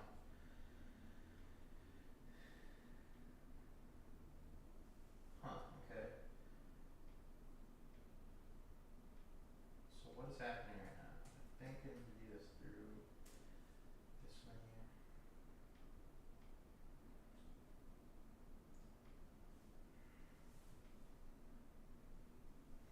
Yep, it's still going through the AMD graphics. Okay. Okay then.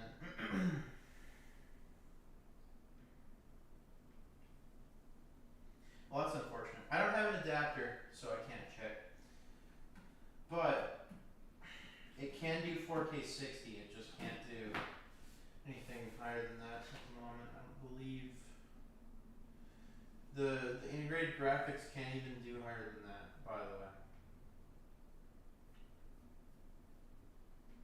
Okay. I'm coming back.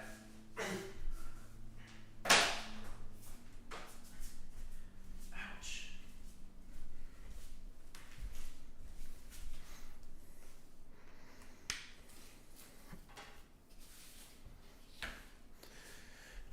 I'm back. Glad I got you the info. But yeah, basically, the display is, the HDMI port is 2.0B, so there's not a whole lot more I can really do with that. I think though, if you use one of the USB-C ports, you can definitely get higher display output. via like DisplayPort or something. But I don't know. Jared got some better results than I did there. I'm not super sure how he did that.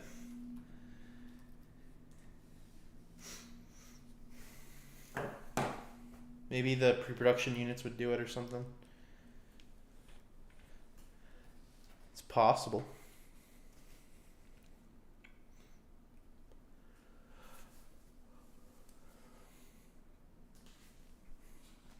.3D Mark.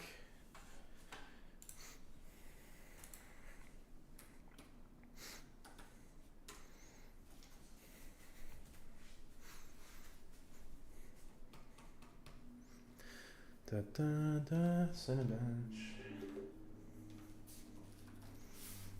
Looks like we defaulted to the performance mode too, so. And I might have to switch back to hybrid.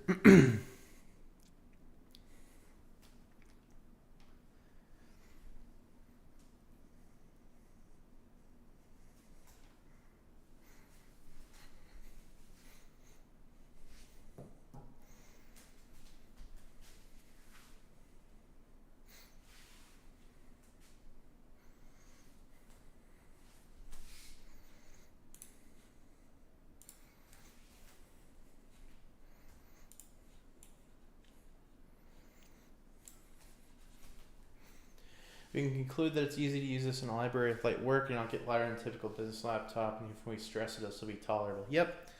Yeah, that's what I was able to determine.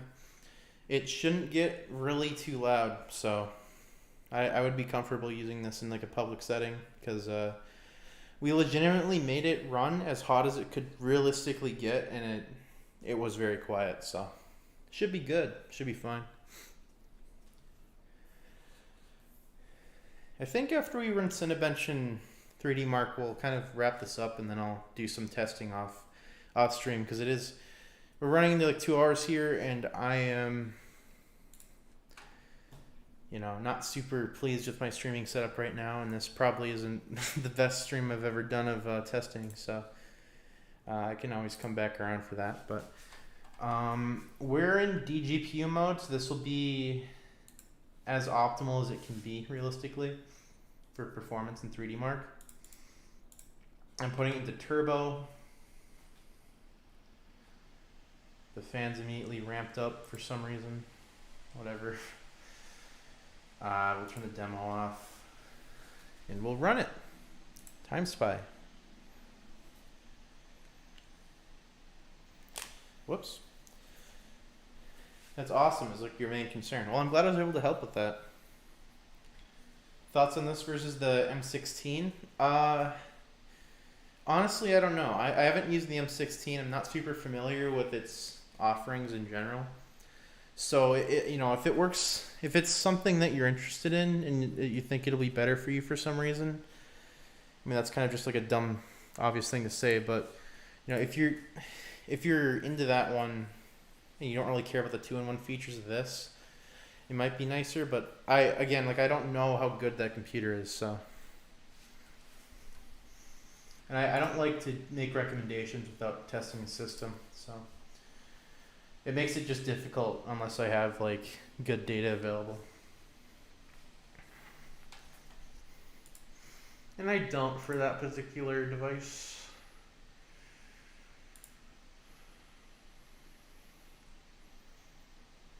Why was that like not full screen? That was bizarre. Running it again.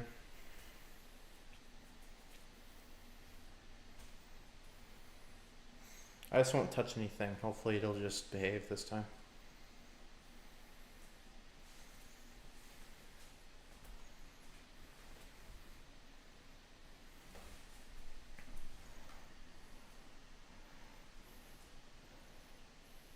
There we go.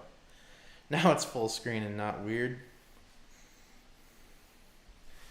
How long did it take when ordering to go from processing to shipped? Well, I bought this with the firm, which is like the financing thing. So it skipped over the like clear sale step. So it processed and shipped the same day because I bought it before their cutoff time.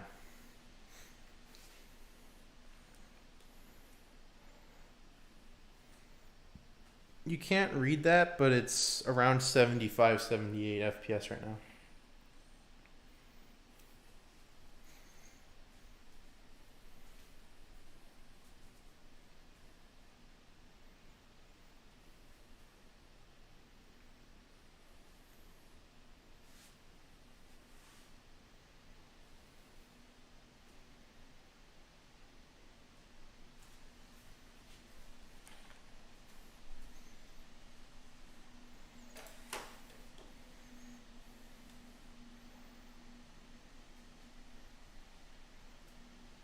This meter, by the way, not super valuable to look at, but I just have it there for example. Think I should bother elevating if I'm not interested in squeezing the last bit of performance out of it? Probably not. Can confirm the firm method. Placed an order yesterday without a firm. Received a Florida call today. Probably days away if you're not ordering via firm. Yeah. Not any visible screen tearing. Yeah, I mean this particular test shouldn't tear at all. Tearing is not really a problem with the computer, so it's more so a software issue with the rendering. So you wouldn't see tearing. If you're talking about ghosting, that wouldn't come up on camera really either, unless it was really bad. But as I'm looking at this, it does look quite excellent and sharp, so it's working well. Around 50 decibels, but be cool to have Rivet Tuner on the screen. Yeah, that's true. I can do a run with Rivet Tuner running. It does have a readout at the end, so we can just take a look, but it should be fine. This is single mode right now. This is DGPU only mode, yeah. This is not running through the integrated. This is just as most performance as we can realistically get out of it without elevating it. It will tear above the refresh rate because FreeSync should be active. Yeah, I mean FreeSync is on. I don't know. I mean, FreeSync does work. So, I'm not super worried about that. Here we go, CPU test. Which is misleading on laptops, because the CPU will be limited sometimes.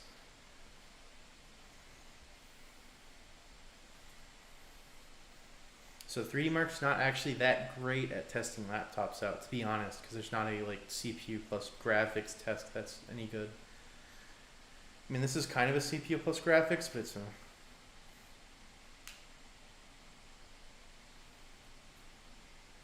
I'm at the display mode. I think I have it single zone right now. The screen is quite vibrant and sharp though. Looks very good. I imagine it's pretty close to calibrated. There we go. So we have our score. This is actually kind of up there, I think. Let me see what we got on the Discord from one of the people who had one of these early. I think the numbers were around this, but I don't remember. I thought I pinned them. I definitely did. Yeah, so he got 10,263 and 9,549, and I got significantly better scores and overall better score. Mr. Awesome got about that. Cool. Cool. Okay, so yeah. So this is really good. We're definitely, you can see in the chart here, we're in the upper rounds. GPU temperature, there it is. You can see it was going up and up, hit around 70, and then the next test ran and it peaked around 73, and then it dropped off and didn't run much there. So we can assume the GPU wasn't working too hard there.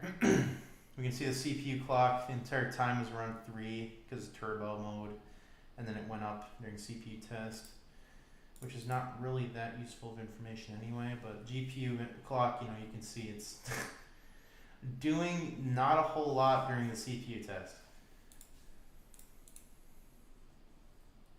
Yeah, there's the GPU load, very low. Yeah, a pretty good score. I'll save that real quick.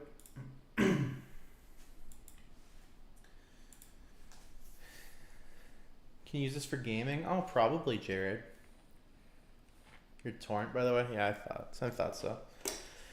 Okay, so we have that. Let's let this cool down and settle down a little bit. We'll use Armory Crate to check, which is not the best idea. But, whatever. We will run Cinebench back to back with it because it's an extended test anyway, so it doesn't really matter.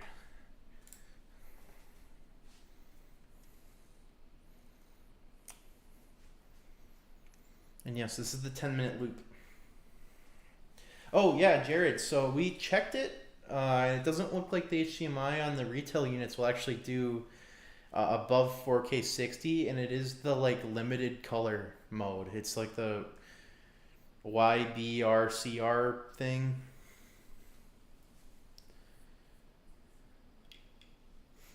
How did you test it?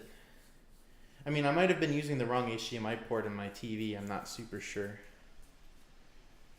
I can check the one my PS5 is plugged into and see if that one works any different, but it didn't seem to matter. Because you were saying you got full RGB 4K 120, right, out of the HDMI port. But mine is going through the AMD card. Engineering sample. Interesting. Okay. Yeah, because mine the HDMI port is directly through the AMD card. So it does seem like the engineering sample, they had it like wired up differently or something, or they had like a mux on it or something like that. I don't know. It doesn't seem to be working. I imagine you could probably get it to work via like the USB-C port though.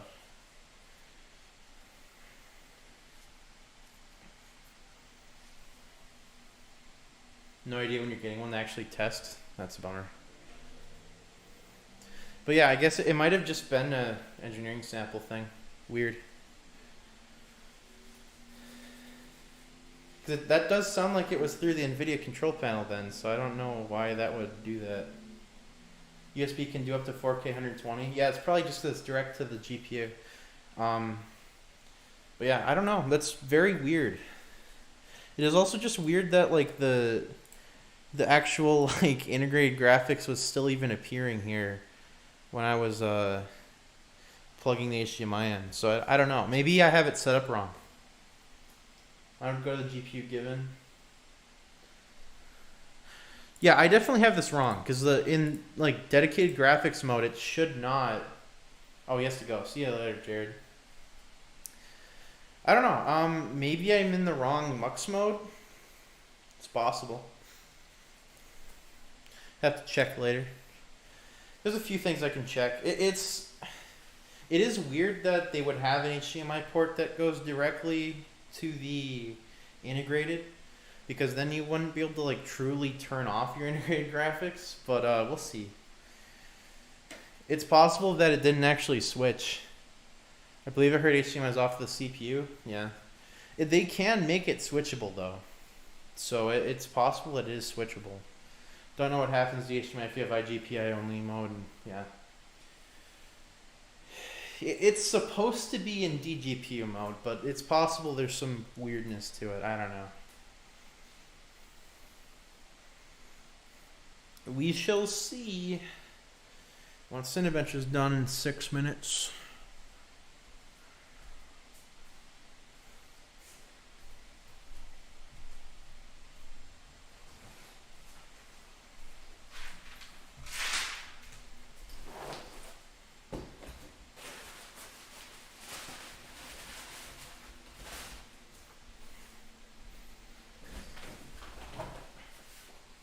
I have a chair now. But yeah, I'm not super sure why it's doing that. Maybe I'll have to look at the manual or something, or maybe Armory Crate will have more details.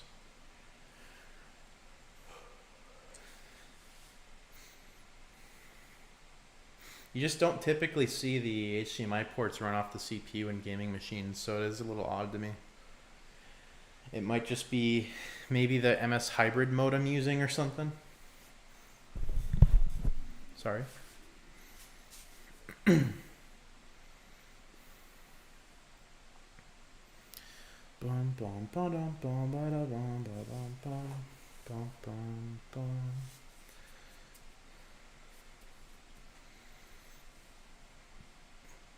Does look like the CPU is really shredding through this. Either way, I appreciate you doing testing and discussing. Yeah, no problem. I feel like it should be able to do it, especially if Jared was able to have it work. It would be kind of weird for them to like carry that kind of feature all the way to a, you know, pre-production sample they would send to reviewers and then cut it. But maybe that's why they recalled all of the all of the testing content and whatnot so late. I mean, this thing did take another like 2 months to come out, so it's possible these are all manufactured in the last month. So said to suffocate 3070 slower I/O. Yeah, USB-C I guarantee is not limited because it's, you know, it should just go to the DGPU if you're in the correct mode. I would be very surprised if it was all through the integrated. That would be kind of silly. And you know, you do know that, like, well, Jared has a series of videos he made where he was talking about using gaming laptops and external monitors when they don't have mux switches to get a little more performance out of them. So it would just be kind of bizarre for ASUS to just make the HDMI port iGPU on this thing, especially given that, like, you know, this thing's intended to be a performance notebook, you know. Sorry to say so many times, but it's just kind of, you know, kind of how it is. Again, though, if you're interested in buying one of these, it's just asus.com or check your local listings. We do have the ROG X16 Discord server. If you go to the reddit.com/r/flowx16, you can open up the Discord link there and just join. And I have some store links there, and as you can discuss the laptop and get some opinions on it if you're not sure if you want to buy it even still after the stream, or if you're watching this in the future just on an archive online. That's another place to go. I'll have a link in the description for that later. I do have my Discord down there too, but I'm not super active there, and it is a little dead just because the channel hasn't had a whole lot of uploads lately, but I figured I'd still keep that linked. There's a big performance impact and high refresh rate if Optimus is enabled, so it'll be a huge issue if you plan a game with high refresh monitors. Yeah, that's true. That's very true. I do think it probably will just work if I have it set in the right modes. So we'll do a little bit more of I sit far away from the stream and mess with the TV for a little bit and see if we get anywhere.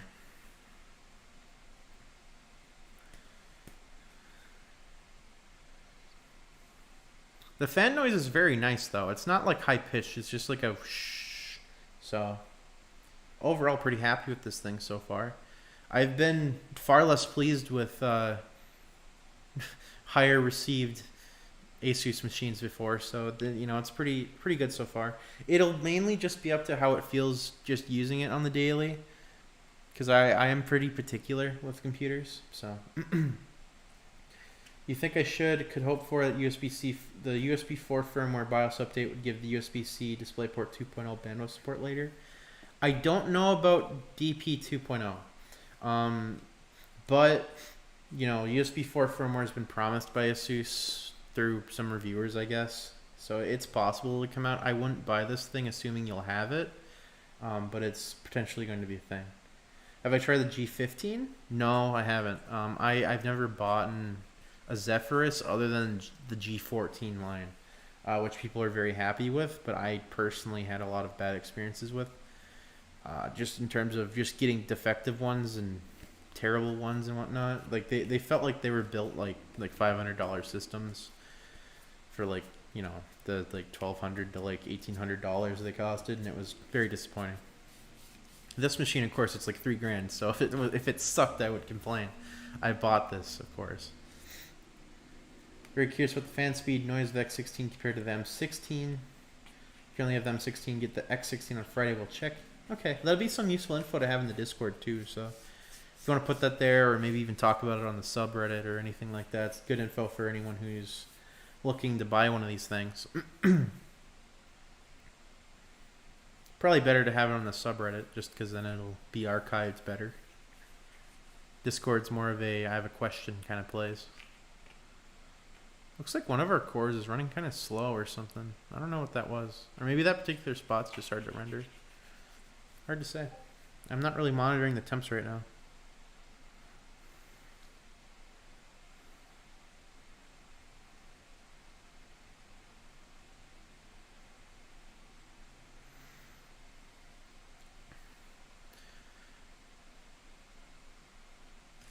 I think it's over. Yeah, this is the last run. We'll have a score in a second.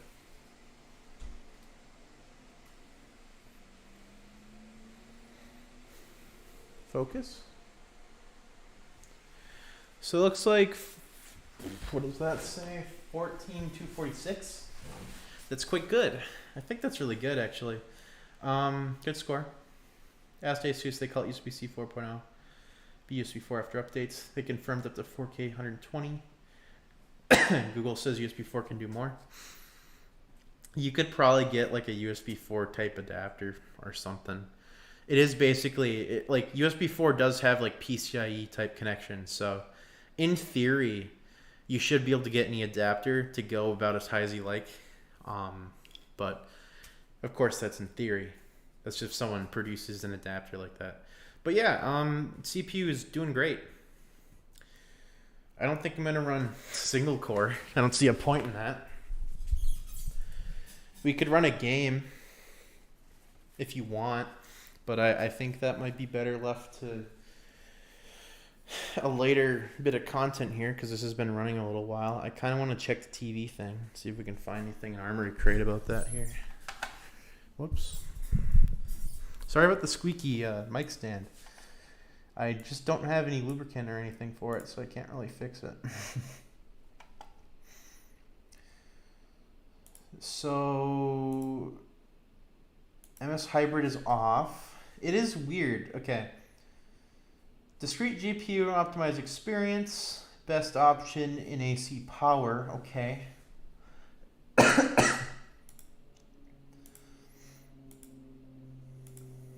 What I might do,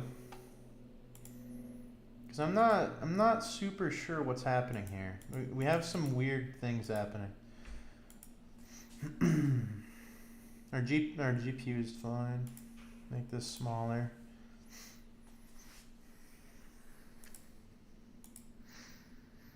Okay. Yeah, I'm going to we're gonna open the BIOS. Why not? We're going to go here, hold shift and restart.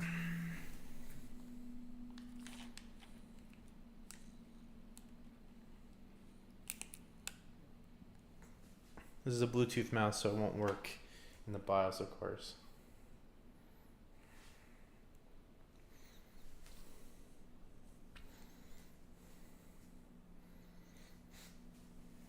Hope HDR content will look good too. I'm sure it will. The screen is very nice looking, so if it didn't, I would be very surprised.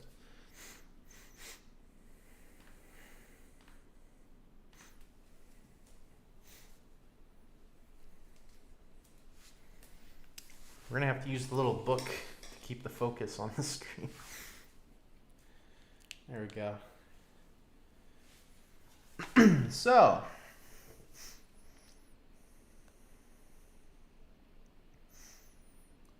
advanced mode, please.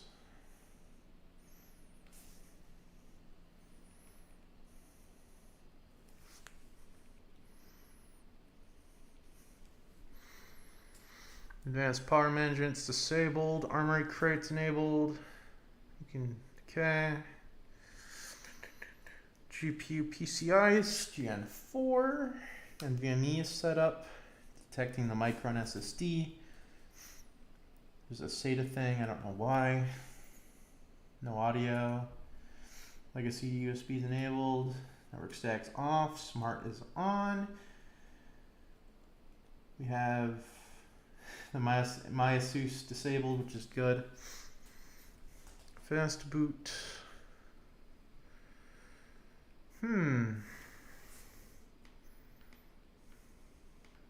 Interesting. Well, where is the where's the like dedicated GPU option? Is it not in the BIOS? That's interesting because a lot of the systems I've used, they have an option in here for it, and it might just be on easy mode or something.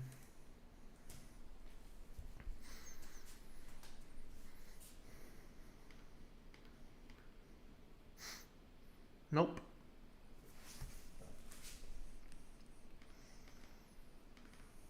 It's very odd. That's super weird. Okay, well I guess there's not a whole lot here. I didn't do much. Hope you can turn off the boot up logo. You can turn the noise off. Do you mean the animation? Because I doubt you can. It looks all right to me though. Not many laptops have a boot animation, so that's at least kind of neat, in my opinion. Yeah, I don't know what's happening. Because it's super weird that we even have that graphics card still here. Like, it seems like the mux switch is not working or something. Even though it clearly is. Like, it's GPU 0. Just so strange. I've never seen it implemented like that. Huh. Well, I don't think there's anything we can do. Streaming to be rewatchable tomorrow? Yeah, it'll still be here. I'm actually probably about to do the Wi-Fi screw thing.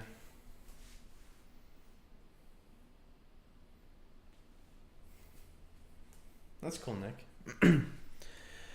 Well, we're gonna open this thing because I think our testing is probably about done. I don't have a whole lot more I really want to run through on stream.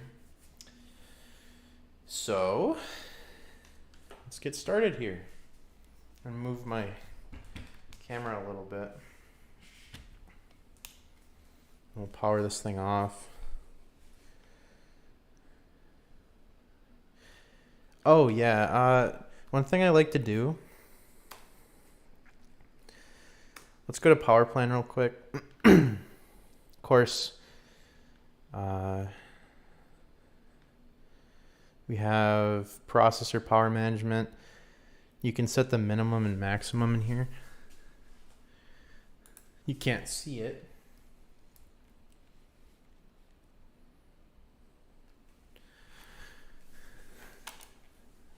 Come on, camera. Let me close all these windows. Oh my God.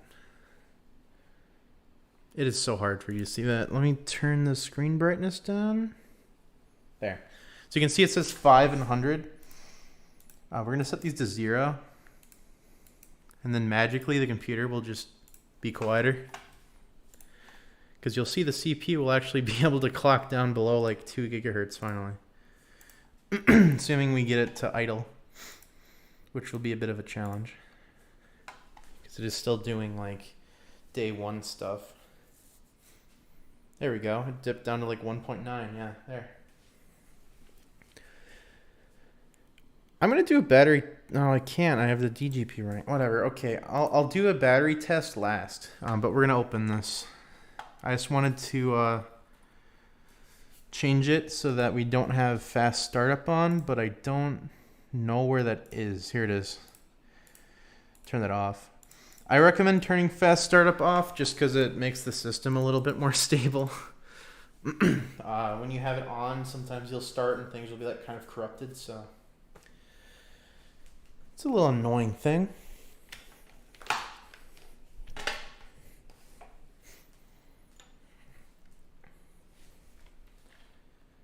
But yeah, I've seen a fair bit of complaints about the Wi-Fi card in this thing.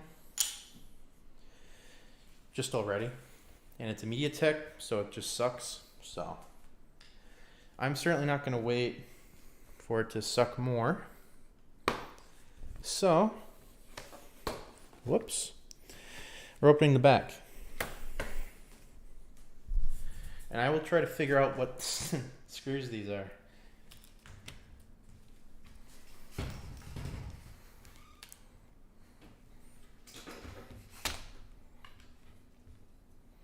There we go. It's a pretty good camera angle.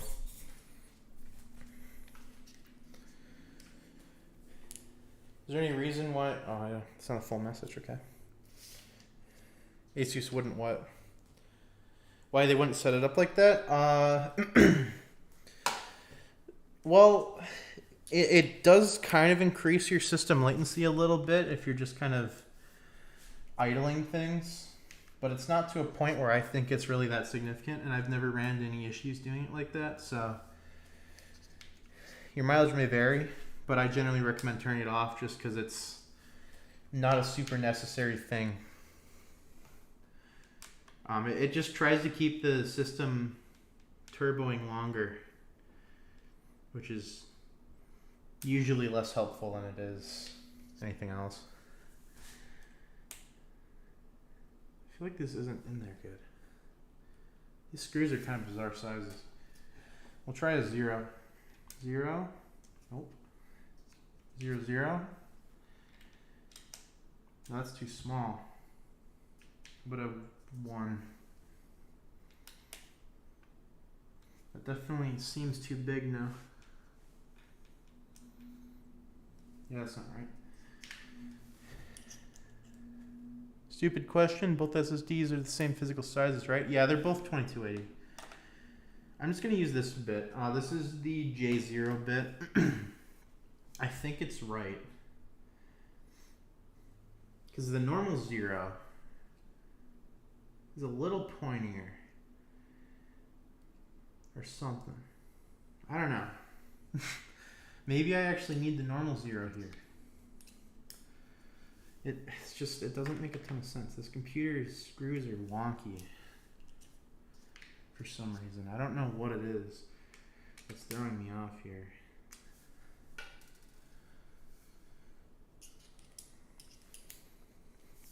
Zero zero works for those. That's just too small though. Like you'll probably just strip the screw using that. To be honest. Because like 0, it gets in there pretty good. And like there's not a whole lot of wiggle. But I think the 0 0, it's just too fine in my opinion. The 0 0, this won't be super easy to see, but you know, I can put it in here and it doesn't move much. Wow, that's actually impossible to see because my hand. Let me zoom out a little bit. What's a good replacement Wi-Fi card? Intel AX210 or something like that. But yeah, I can put this here, and it's not gripping very well. Like I can kind of lift it out of that. But the 0, I mean, I put it in here, and I can't. It doesn't want to lift if I turn it. So that's telling me that it's less likely to strip at least. It doesn't feel loose in any way.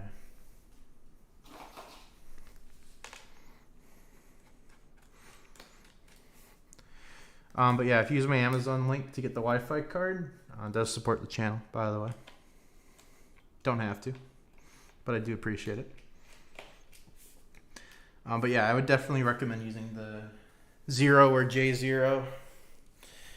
Probably a 0 because you are unlikely to have a actual J0, but if you have the iFixit kit, you should probably use the J0. That's what I would advise.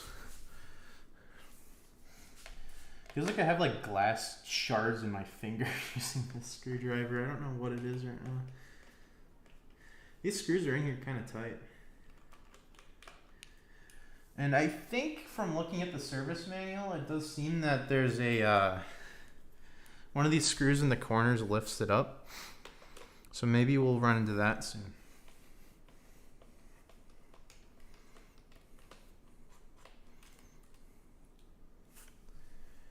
Does seem like most of these screws are the same size at least.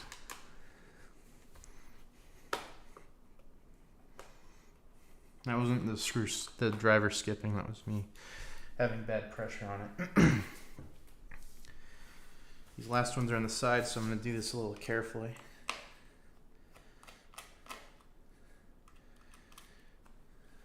Okay, so the short side ones are definitely smaller.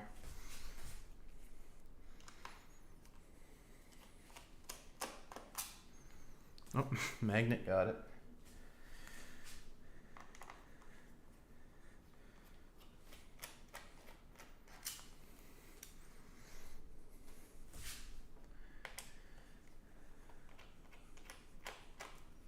Okay.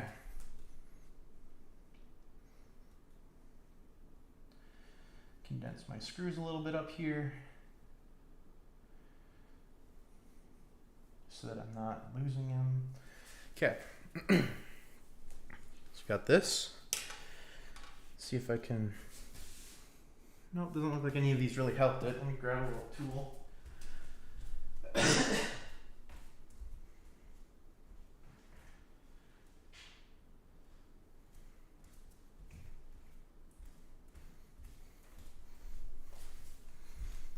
This is just some cheap garbage spudger tool.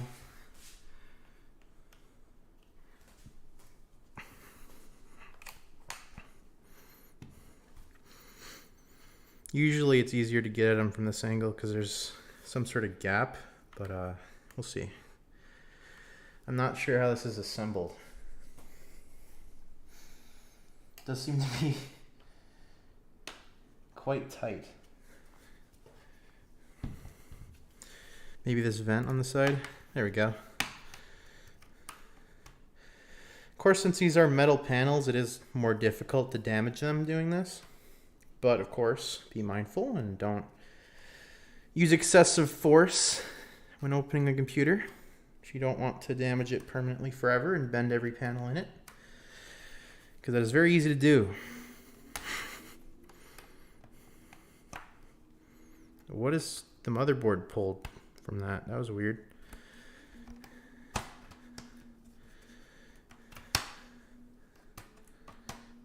There we go. My pry tool is not especially great, but we are popping the tabs now.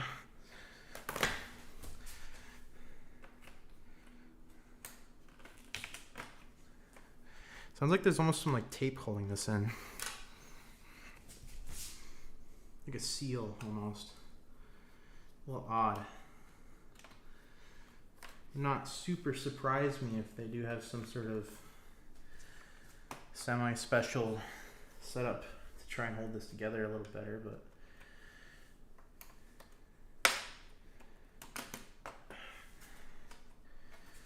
we still, that screw's trying to hold us in. There we go.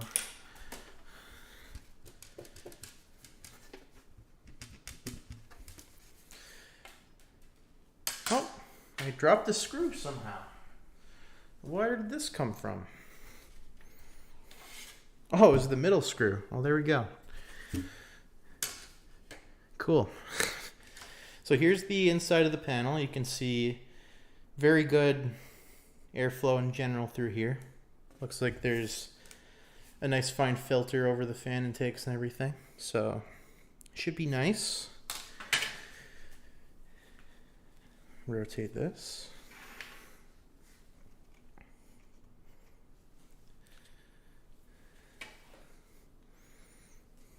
Of course, we have 3-fan heatsink. Let me bring my camera down actually. Yep, so 3 fans, everything. M.2 slot, which someone actually pointed out, this part here, I feel like our exposure's messed up. Hold on. Whoops.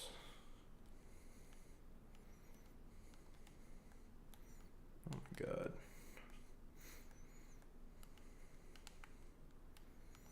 Oh, the ISO is not auto. Well, there we go. That's why it was all messed up. Yeah, so this cable here, this, I believe, is for the keyboard. And it is kind of weird that it's here, because it you have to basically put an SSD on top of this because of this. This is not for the battery. The battery connection is over on the left side here. We can actually see it. There's the battery. And this looks pretty simple to pop out. I'm not sure. I think it lifts. Is it up or is it out? Oh boy. I'm checking the service guide.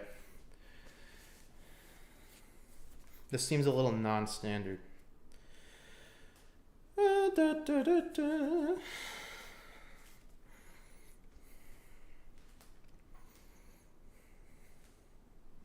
Don't want to damage it.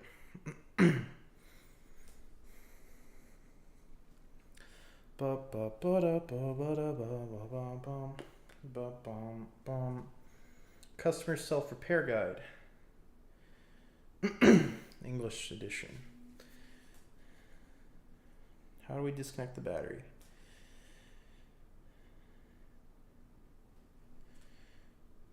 You push it forward and up like this. What? Oh, this latch, and then it comes up. Ah, okay, I'm gonna redo that.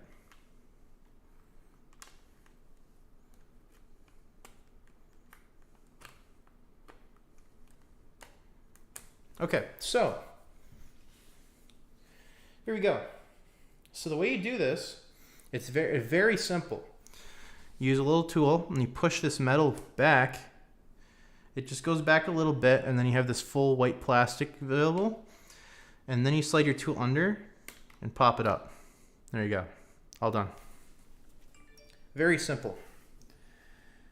Actually, a very nice connector. I'm very surprised that I didn't damage the system there by getting ahead of myself, but yeah. Anyway, glad I didn't. But yeah, that's how you do that. Very non-standard, but looks very nice. We have our RAM. See if I can't get the camera to focus on that a little bit. You'll be able to read that probably. This RAM stick as well. Oh, it looks like it's got a little pad on it. Okay. So we need to get the Wi-Fi card. Where is it?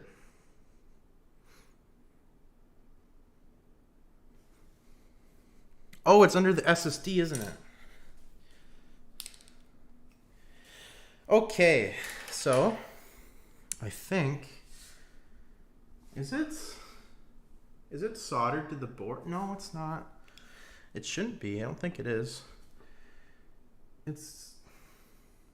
I'm very confused now. It is under SSD. Okay. All right. So same screwdriver. Turn. Okay. Pop the little SSD out. With this tape. Put this in.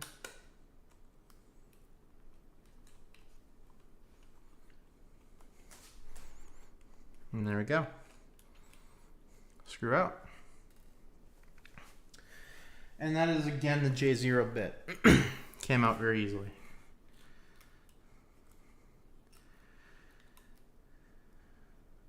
Put the tape over here.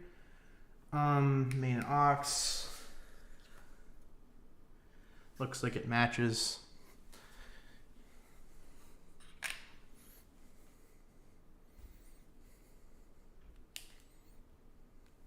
Okay. So I'll just pop these up. Move the Wi-Fi card, which appears to just slot horizontally. Interesting. Put the new one in. Hook up the little plugs.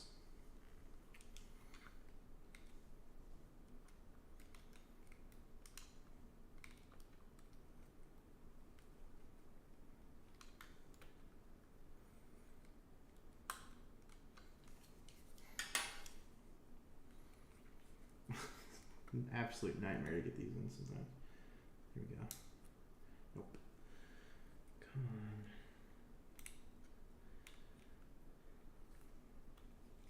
Well, I'm going to screw it down first.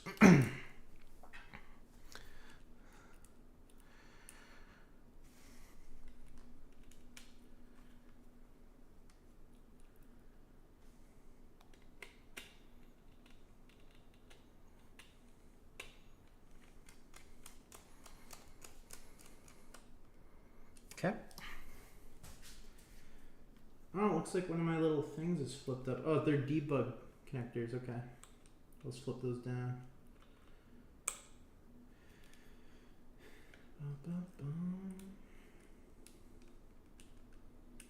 Interesting that they kept two debug connectors on the board. But I've seen crazier things. This is proving to be quite annoying. There we go.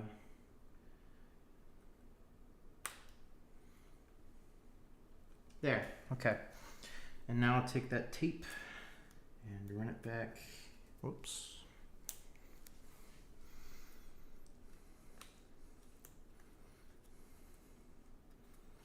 There we go. Should stay in place now. Very simple. Just make sure you're using the right bit and you're applying nice pressure to it, and you should be fine. This thermal pad is very sticky and squishy.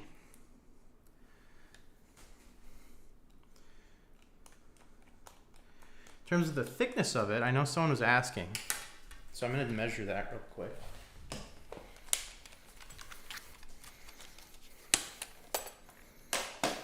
There's no thermal pad underneath, but, oh yeah, also I think you should just be able to put an SSD on top of this cable over here, just because the port is elevated quite high, so it should be okay. Should be more than fine.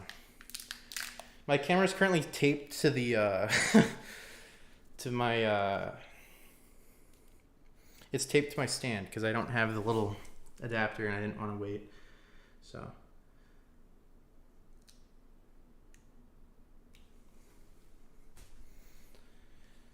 hold on, let me zero this.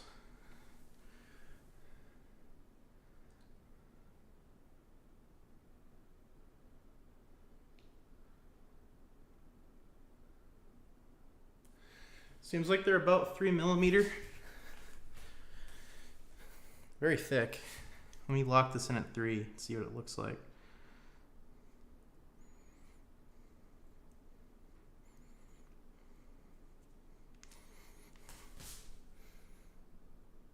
Yeah, they're 3. They're 3 millimeter pads. So if you wanted a replacement pad, or you're installing the other pad, other SSD, then you're probably going to want a 3 millimeter pad. But yeah, we removed this successfully, and now we don't need it anymore. Great. So, let's see, is there anything else we need to address in here? I don't think so. We can talk about the foam. Doesn't look like it's super sealed, but you know, this blows in this zone, blows through here into these vents. You can see if I angle this up a little bit, there's a fin stack back there that it doesn't want to focus on.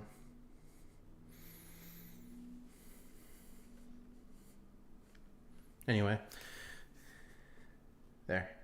You can see the fins, and it blows through those, and it helps assist the cooling on pretty much the entire machine. I think mainly just the GPU, but it's a shared pipe, so it helps both to some extent. Anyway, let's get the battery back in. Snap this in place. Clip it in. Battery is now locked in. Now we can put the bottom panel back on. Think it'd be necessary to clean the fans quite often? Probably not. And well, it depends. Like if you live in somewhere where there's a lot of dust, then yeah. But the filters and the general design of the fans, I don't think it'll be too bad. But you know, it's going to be mainly up to users' particular situation. There's not a whole lot I can really predict there, unfortunately. So I can't be too helpful in that regard, but I would say it probably won't be too big of a deal. You're an ASUS fan? Yeah. Honestly, I'm pretty excited for this machine. It does seem like they're doing some good stuff with it, so definitely worth the money thus far, I would say. Engineering is pretty slick. Let's get the center screw in. And then I'll just make sure, well, I'll get the center and I'll get these corner screws in. Corner screws like this and this tend to be part of the hinge mounting. So I generally advise tightening these in all the way if you're just opening the computer to make sure it boots and everything after servicing. But you don't have to. It's just generally a good idea.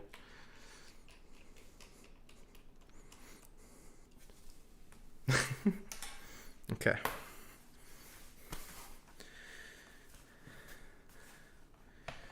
Just open it and check. Power on this side.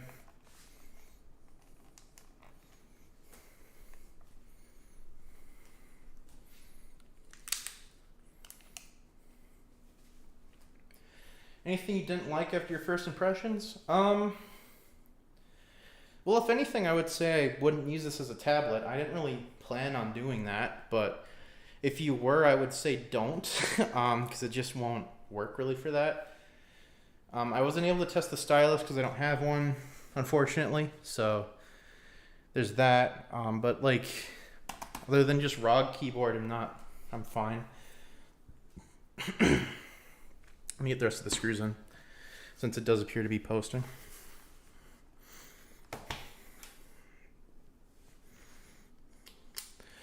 I'll talk a little bit about the ROG keyboard stuff in a bit. There's just like, it's possible this laptop doesn't suffer from it, but ASUS has this tendency with their keyboards to make them very inaccurate. Which if you're used to kind of like feedback from your keyboard to indicate a keystroke, you're gonna have issues with that here. Chances are you won't know if you are like that, because not everyone is as particular as I am about that kind of thing, but I'll be able to check in a minute, and I'll be able to demonstrate for you, assuming that it's still a problem here.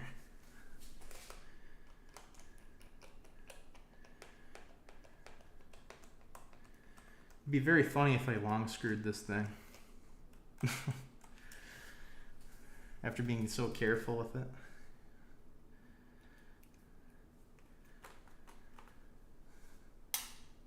Oops.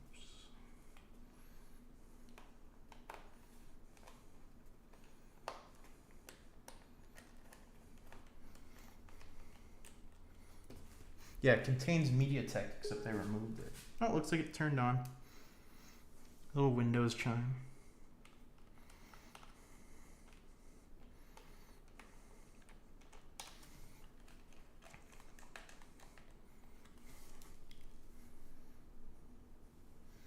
I will note, if you do ship your computer to ASUS with a non-standard Wi-Fi card in it, they might replace it with a MediaTek before they send it back, just to ensure it's in like the default configuration, but chances are they won't. It's just something to keep in mind. I would probably remove it and replace it with the normal one if you're doing warranty service, but you don't really need to. They can't exactly remove it and not give it back, legally at least. They, in theory could, but I don't know if I've heard complaints about that specifically, so can't say they would. Just something to keep in mind if you're doing something like this. Check the screws now. Good, good, good.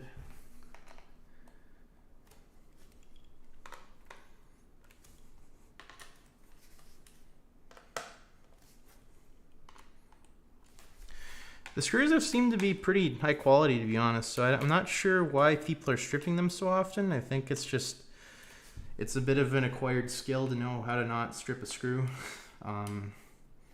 especially in picking the right bits and everything, so I won't blame anyone. It's a perfectly reasonable thing to do if you're not used to servicing a computer. It's just unfortunate. And we can see our Wi-Fi card is working. And I can log into my Wi-Fi. Am I going to run a gaming test? No one has said a specific game. I could run like Grand Theft Auto or something, but that's not exactly new. And GTA 6 isn't out yet, so. Do you think single or multi-zone make any difference? I think multi-zone will probably be better if you're looking at like dark content, but it shouldn't make a huge difference. Whoops, typed my password wrong, hopefully.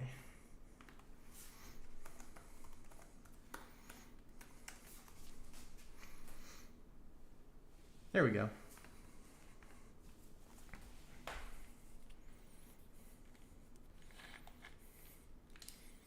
Sweet. Wow, this tape setup is getting to be a bit miserable. Anyway, that's also one reason why I kind of wanted to stream. The camera is kind of slowly falling off the stand. So, you guys have any games you want to see before we end this?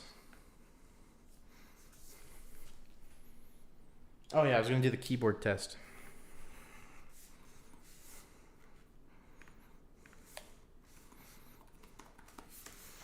This is a keytest.ru site. Pretty reliable, I've found. You'd say Valorant. I don't have Valorant, unfortunately. I don't really want to install Valorant on here either because it'll just add this anti-cheat that causes a ton of annoying issues. So. I've had issues like running benchmarks because of Valorant's anti-cheat, so I'm not super duper enthusiastic about that. Cyberpunk? Okay. Something ray traced or HDR maybe? Okay. So the main thing, let's see if I can do this. Yep, okay. So the main thing you run into with these ASUS machines, and I'll just scroll this down so that you can kind of see the keys a little. Oh my god. Zoom. Whoops, it shrunk. There. So what you'll run into is if you push the key down like W and you don't line it up quite right, like if you push on the edge, you can actually get to like, you can get to this, where it looks like it's like making a keystroke, but it's not registering. But if I push in the middle, actually, oh, I think it was because I wasn't clicked in. Hold on, there we go. So you can see it's working. But if I push here, nothing. Here?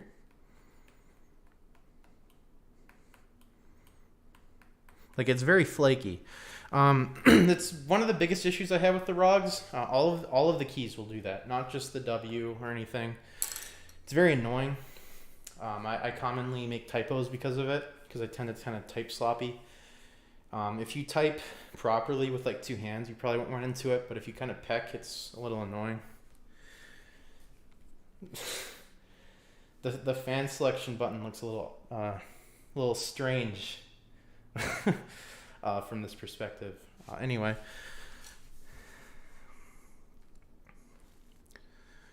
do I have Forza? I don't think I do. But yeah, that's the keyboard thing. That's the only gripe I have with these things. Oh, I didn't check to see if IR sign-in works. Let me see if that works properly. Okay. Accounts, sign-in options. We'll add a little password. I'll just make it password.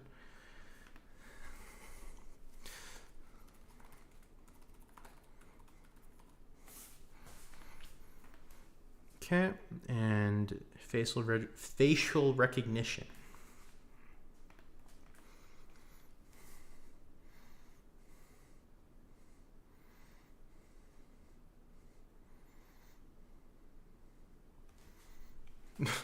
Okay. We'll also set up a pin. 1, 2, 3, 4. 1, 2, 3, 4.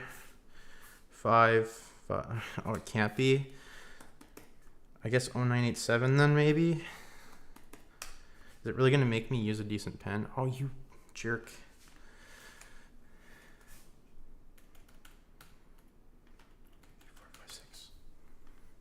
Oh my god. Windows, I know.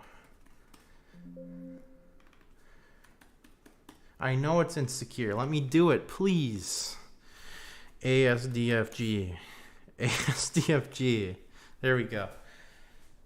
Did I try the touchscreen? Works. Works well. Pretty normal touchscreen. It's very nice touch surface, actually. I don't know if it's like the best I've ever used, but yeah. Improved recognition. Oh yeah, ASDFG. Take my glasses off.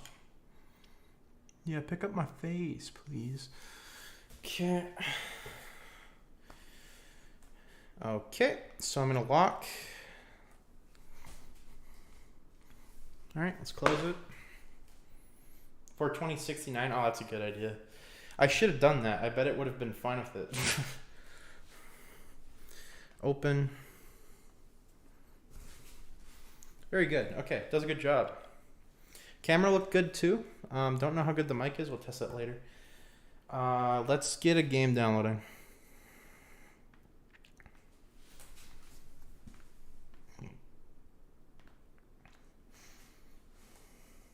I'll have GTA try install, but I'll also get Cyberpunk going because I do own that. I'll make that download first, too. There we go.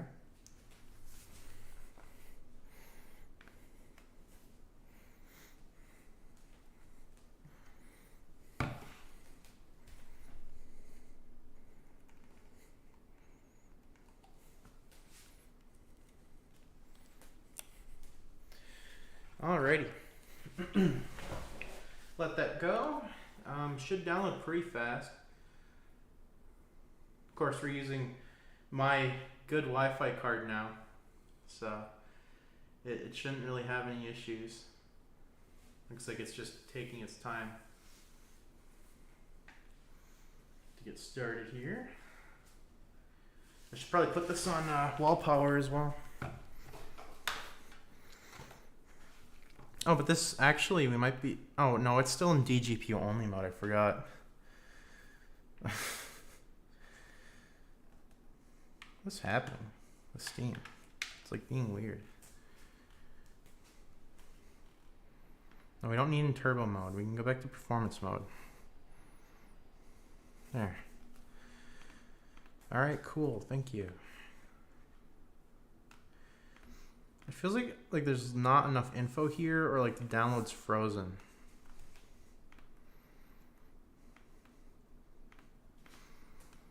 Is this working even? It is. It's just like the Steam client's freaking out.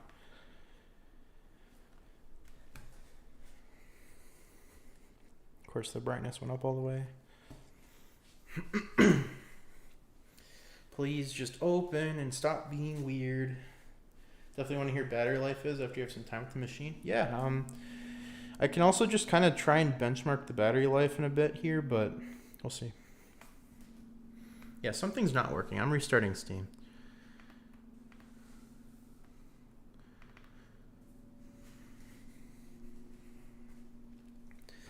We can do a test of battery life last here and just see how it tends to run on battery power watching like YouTube or something.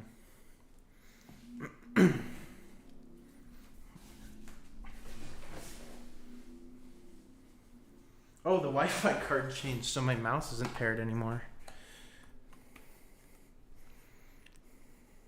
Oh, but it is. What? It's not. No, it's not. Yes.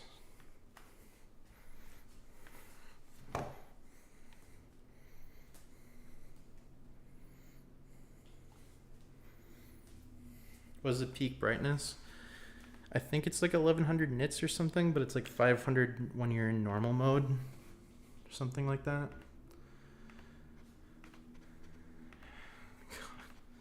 Cat. It really wants to download GTA first, but I don't want it to do that. There we go. Wow, 20 minutes. Wow, okay.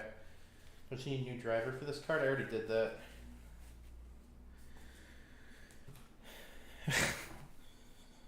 Yeah, I'm not going to wait that long. We're going to just pause the downloads here and do something else for a minute. I'm going to close Steam. Let's test that battery. So we'll take it off power. It's in silent mode now.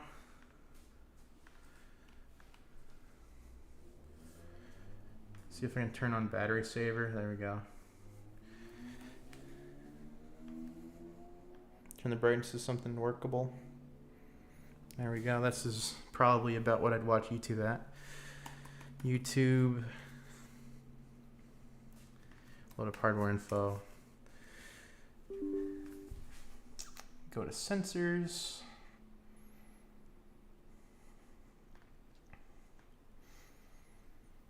Okay. Oh yeah, we're not in the right mode. I have to switch it. Sorry, you'll pay attention. No worries. Does it feel as premium as a MacBook?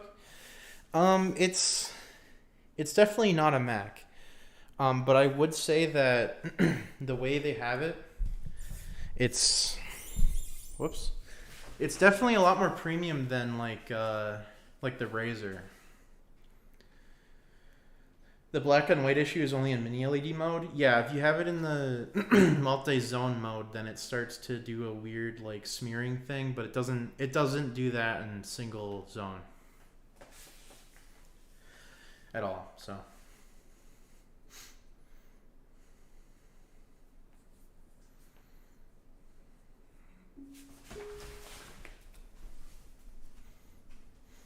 wow, that IR works from quite a distance as well. That's nice.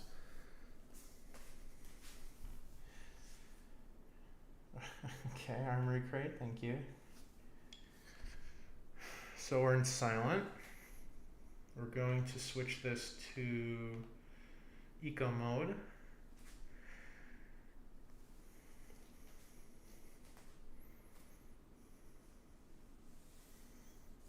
Okay. All right, so we're good now. Now that we're in 60. So I can pull up YouTube and I'll load up hardware info 64. YouTube.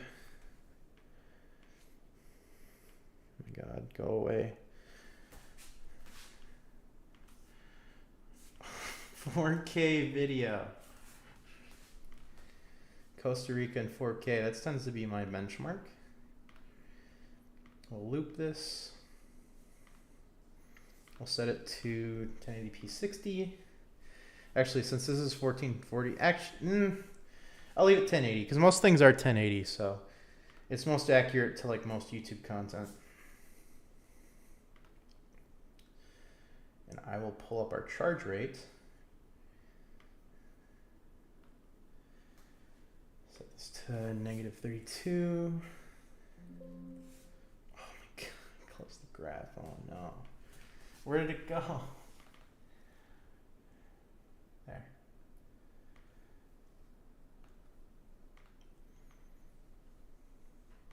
So in theory here, when I turn battery saver, we should start to, it should just kind of behave and start going down in power. But yeah, doesn't single zone ruin the whole meaning of mini LED? Not really. I mean, the backlight is just brighter and more consistent in single zone than like a normal IPS. But yeah, you can see our little meter on the right.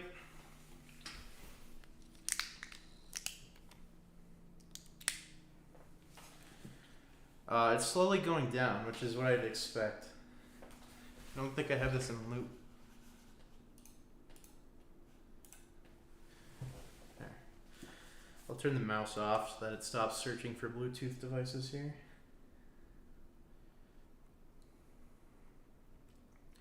Yeah, we're currently using like 23 watts, which is a fair bit.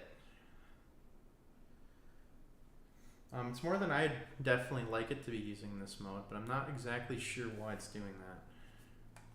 Let's take a look. Let's see. Our clocks are at 1.7, so we're definitely not. Well, actually, power options. Take a look at this power plan. Processor minimum. Yeah, okay, there's our prom. So on battery, it's set limit to 5% minimum, but we need these to be 0. And now we can close out of that. And we should, oh crap. Whoops. Sensors. We should see the chart improve a little bit.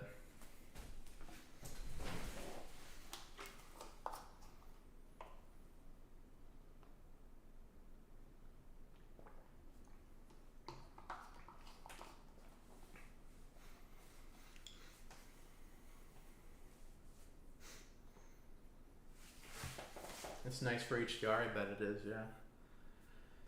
I don't know if we'll see a whole lot better than this, though, on battery life-wise. It does seem like it's just drawing a lot of power, but I wonder if it's the... I'm going to turn the keyboard backlighting off.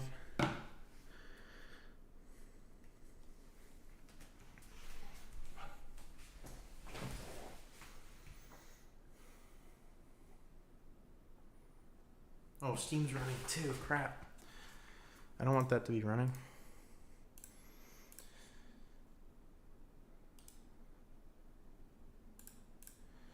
Turn Bluetooth off.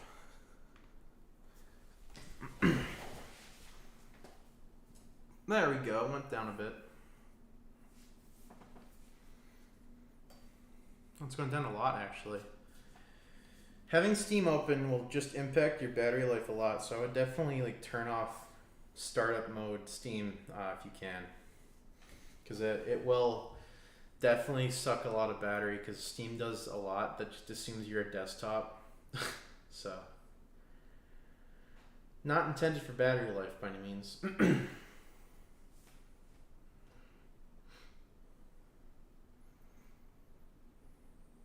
You can see slowly we're using less and less power as things are kind of shutting down.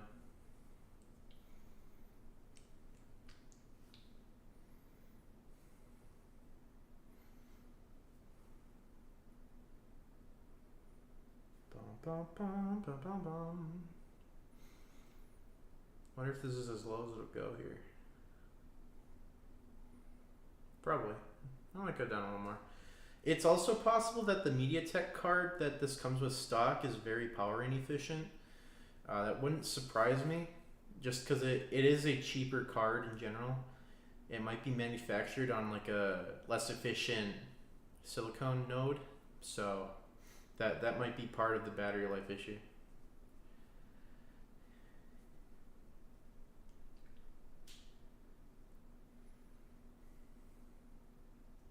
Move my chair so I'm a little closer to the mic.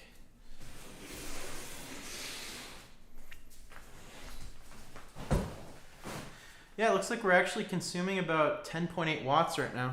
Let me zoom that in. There you go. Which is about where you'd want to be, because that would, at 10.8, if we were hovering around that, so 11 watts, we would get around 8.5 hours of battery life doing that, which is about what I expect in general. Let's see what our estimate is. Oh, it doesn't look like it says. We can try navigating to different video here. Here we go. This is flying over Japan. But I think we are set to 1080. That's auto. Let me switch it. Open up stats. Yep, okay. And you'll see it'll spike up to around 12.3. But it'll probably taper back down. This is honestly about what I'd expect too. Most systems, like if it's a very, very efficient system, like a Flex 5, Lenovo Flex 5, it'll go down to around like 7 or 8 watts. But I wouldn't personally expect this system to go down that far, just because, you know, it has a lot more going on. There's a lot more lights and everything it has to kind of have awake, and it's intended to be a gaming machine, so a lot of the BIOS type optimizations are not done trying to keep battery life in check. But we're down to actually, oh, there we go, -9 watts. So consuming about 9 watts on the battery per sensor. Again, this is a 90 watt hour battery. I was worried about the 5 to 6 hour mark. Anything over 6 is fine with me. Yeah, this does seem capable of it. You have to do a little bit of work. Like as you saw, I did shut down some things and fix the minimum performance state. But it does seem like it's more than capable of handling itself fine here. So if we have 90 watts and we assume it shuts down with 5% remaining, actually, we'll assume 3. So we're going to say 0.97. So we have about 87.3 watt hours available, assuming that we have full 90 watt hour battery. And we'll divide that by what our average is right now. So I'll say about like 9.8. So we'd have about 9 hours of runtime doing this right now at the current brightness. Which is quite good. Very good, actually. I think I'll really like this computer. I think I'll definitely daily it because it does seem like it's very excellent. I'm not sure why the battery life was worse on the pre-productions, but if Jared was saying you could get G-Sync off the HDMI port, then there's definitely something that's a little weird with the pre-production units that people are getting, or maybe the review samples even as a whole are just not quite right. So, yeah. Is it possible to extrapolate to other use cases? I've seen sometimes one system does better in video streaming mode and does better in a typical Wi-Fi working test. It just that's not strictly due to the system. It's usually down to something like, I'm sorry, I'm just trying to think. It's usually down to like the workload. If it's like, you know, let's just say I'm typing in like Docs or something, I can even just do that. I'll pull up Google Docs because I'm already signed into Google on here. Docs.google.com, and I'll just make a document. Now this will depend on which browser you're using and things like the amount of extensions you have and whatnot. So your mileage may vary, but I'm just going to start typing like, hello, this is a test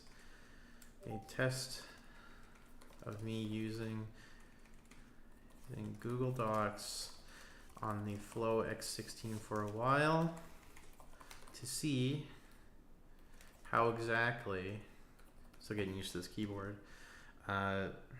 this laptop will behave on battery.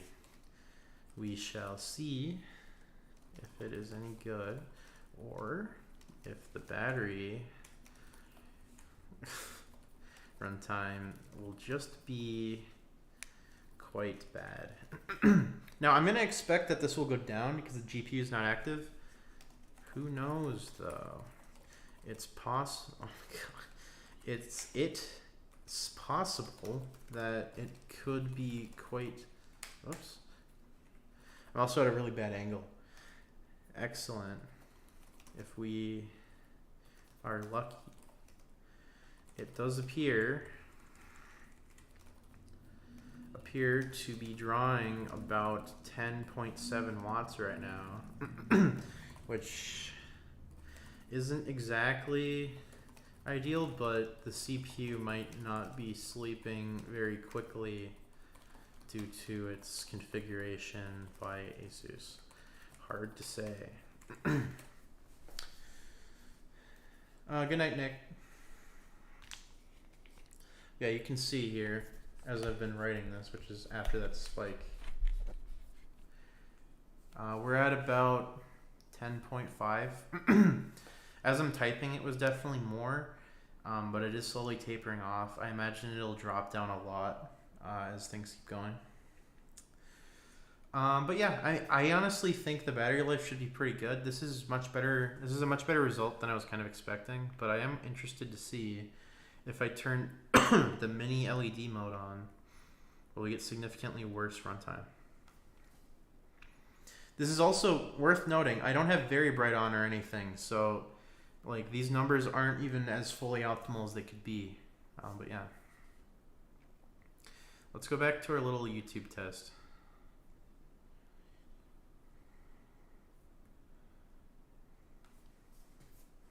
It definitely looks pretty good in the mini LED mode.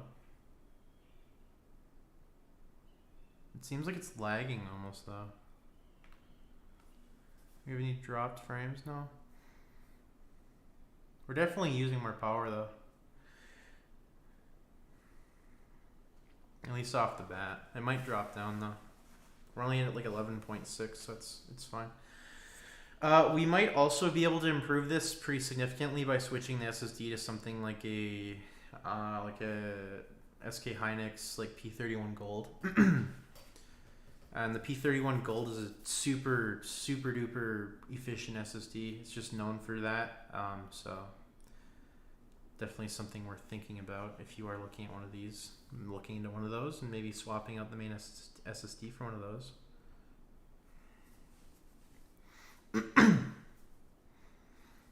Now, I'd imagine that if you had more moving content on screen, the mini LED will just consume more power, but it is kind of hard to say. It doesn't seem like it's making that big of an impact, though. So it might just be a very light processing that it's doing. Or very slow processing. Oh yeah, actually it's not having much of an impact at all. We're already down to 9.9 now. It's quite excellent.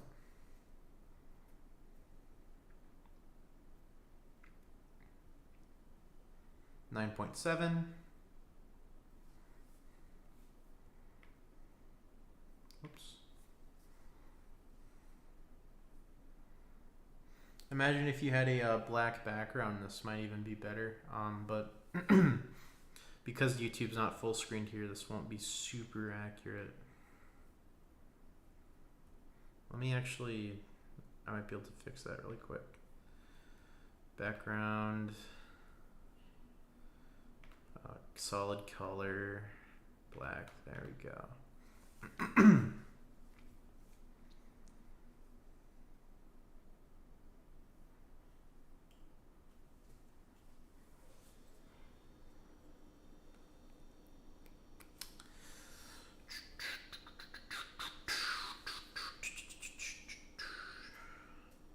The lowest we got was negative 9.955. So, sorry, negative 9.559. So that was pretty good, but I don't think we'll get there with this. Mini LED black level is more like IPS or OLED. It's definitely more OLED-like, just in general, which is what I'd expect. The black levels in this panel are good in the first place, so I mean, it just makes it a little better. I wouldn't say it's gonna be perfect OLED, but it's definitely pretty close. IPS can only get so close because IPS doesn't really behave fully the same way as OLED does in certain situations. Oh, there we go. Negative 9.543 now. We are in true 1080 mode, right? Yeah. Excuse me.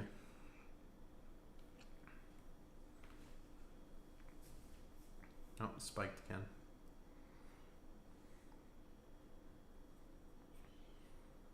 It does seem like this thing really, the CPU will just wake up and sit there for a while, which is unfortunate. It doesn't seem very excited to throttle itself down immediately.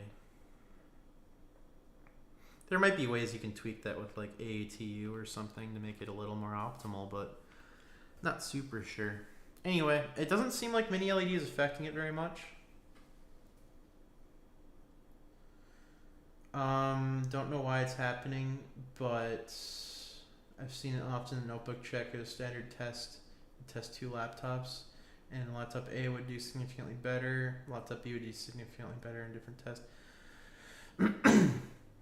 Yeah, I mean, the workloads are just different. I just do the YouTube test because I think a lot of people will just sit and watch YouTube for an hour or two or something like that, or maybe even a few hours. So just knowing that you're going to probably get 7 hours at least of YouTube watch time out of this is nice. Because that's more than enough for most people. I don't think most people are going to be spending that long on YouTube, so I think this is pretty conclusive info.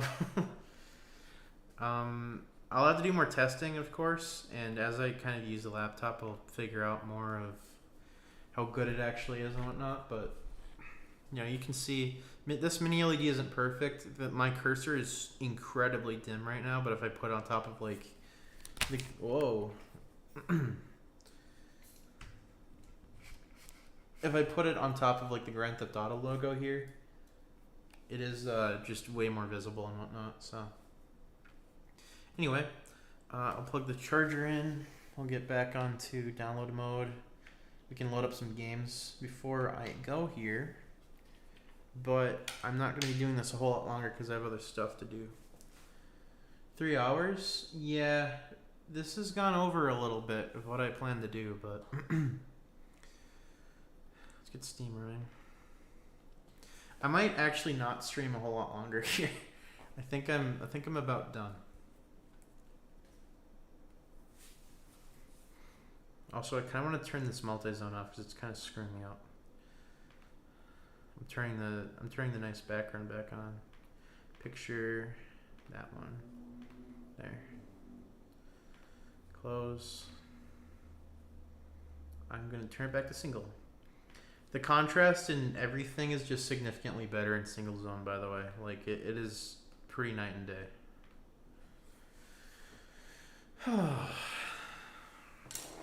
Okay. Is there anything else anyone wants tested that's simple? Otherwise, I'm probably gonna head off pretty soon here.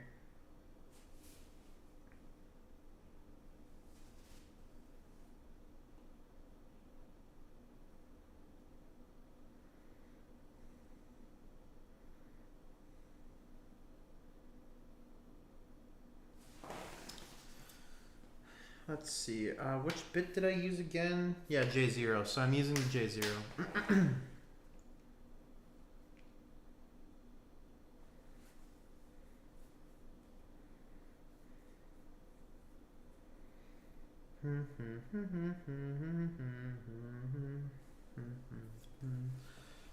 Uh, 14 minutes, maybe. We'll see. I'm gonna get mainly limited by gigabit here in terms of how quickly we can download this. But you know, we're definitely at the end of the stream. I'm gonna take these stickers off the computer because it's working and I like it. So where's my keyboard backlight? That's the mode.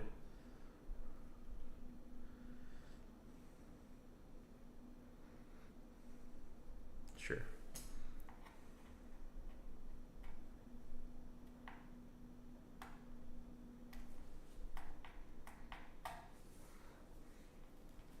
USB-C charger? Oh yeah, I was gonna test that.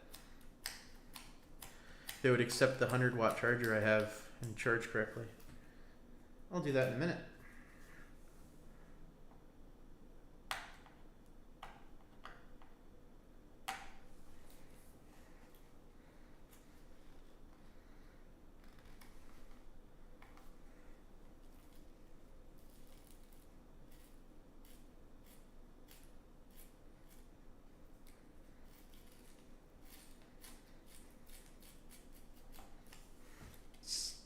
Sticker crap is not coming up nice.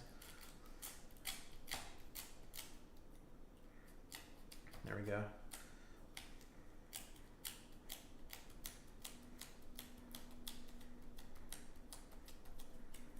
Come on off there.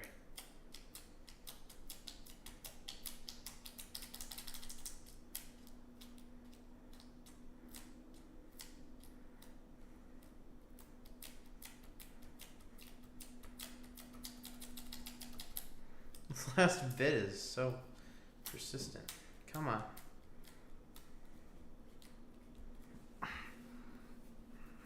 Great. All right, we're just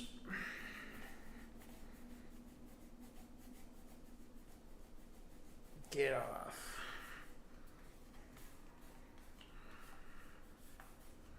All right. Better.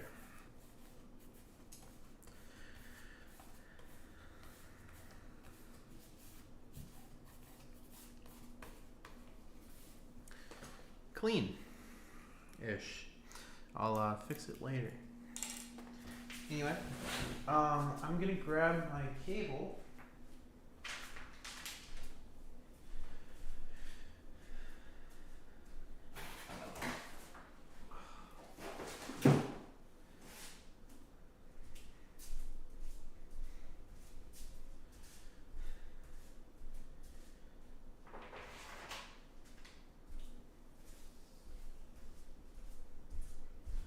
Got my 100-watt cable. We shall give it a try, see if it charges.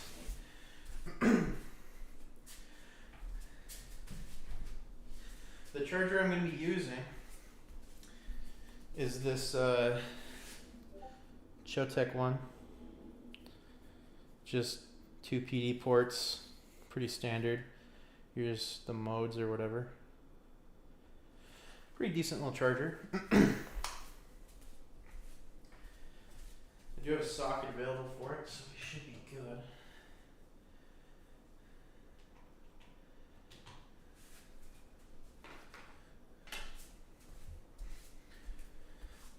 We can do one thing and just see if it will accept 2 chargers. I don't know if the manual says that actually. I'm not going to do that. 100 watt in, lit up. You're using Type-C charging. Okay.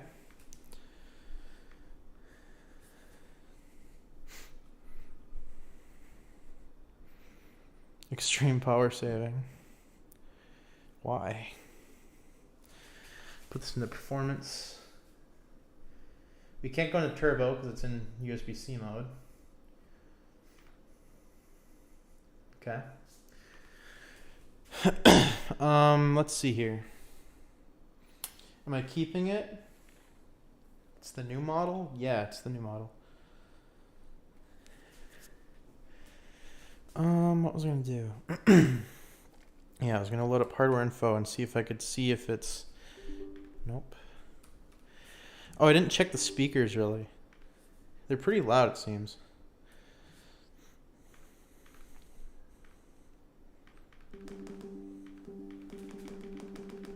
You can make them pop, but you can make all speakers pop doing that, so I don't know. Look into it later.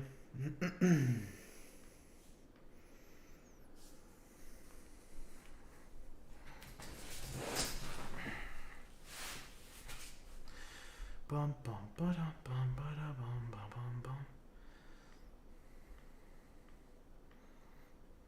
Battery. Charging on AC power. Now there might be a device in here that oh, here we go. I forgot to show this. Here's the panel info. It's the B160 QAN02.S. That's the AU08E9D in terms of the hardware ID. So, nice little panel. Now, there's supposed to be a section in here that can tell you about like the charger, but I'm not seeing it. It might be actually in Ada. Let me load up Ada. I'm just trying to see if it's reporting the charging wattage correctly. I have no idea if Ada will actually let me see it because we're in demo mode. Computer, power management, charge rate. I mean, it's charging fine.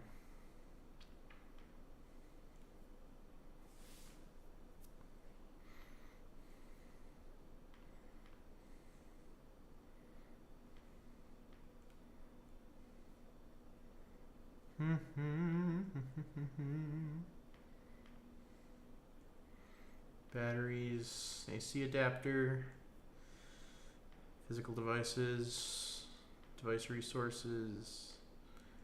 Yeah, I'm not seeing it. Okay, well, I don't know. I don't know if it's detecting it as the right type of charger or if it's behaving or anything, but it does seem like it's charging normally, so that's at least good.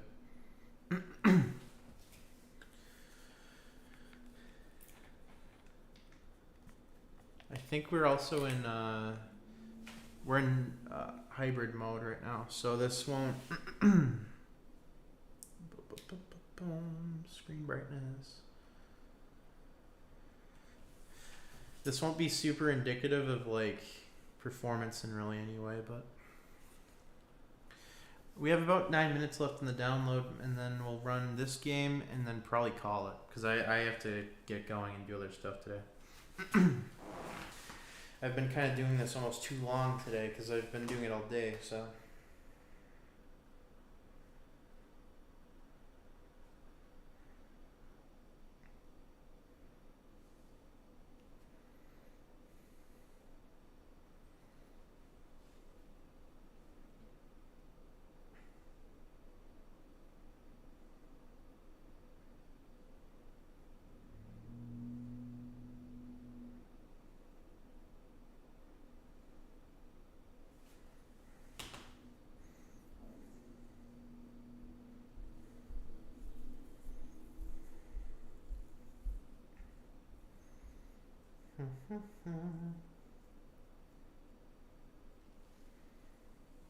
Nice screen, yeah. It's very dim right now, so you'll see it'll be pretty reflective, and you'll see the camera and everything. I'm not using my nice camera either, unfortunately, because my Lumix is broken at the moment, so I'm using my Sony A6000.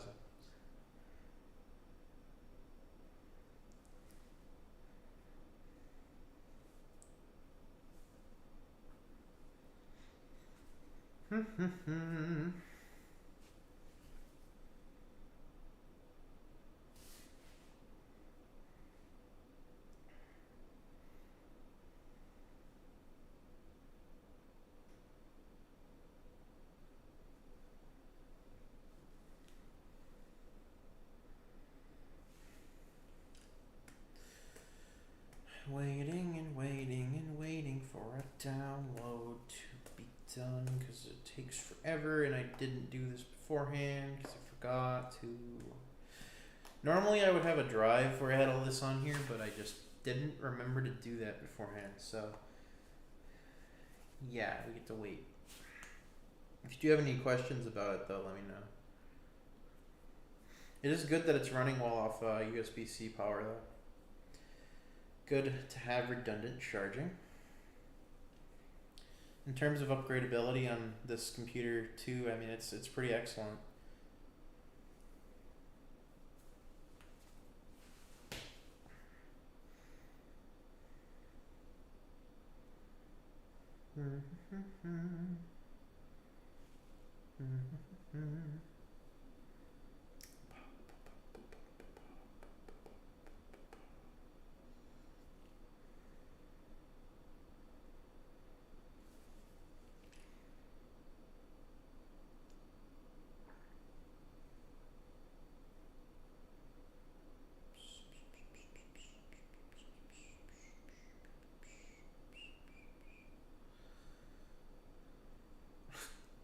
Do wish I had a game on here that would download faster that I would be interested in showing. I guess I could load up like BeamNG Drive or something, but I still have to wait for everything to download. I could just get Teardown. I don't think Teardown's RTX, and BeamNG isn't RTX either. It's also like a 32 gig game, so it really wouldn't be that much faster. I'll install Teardown though.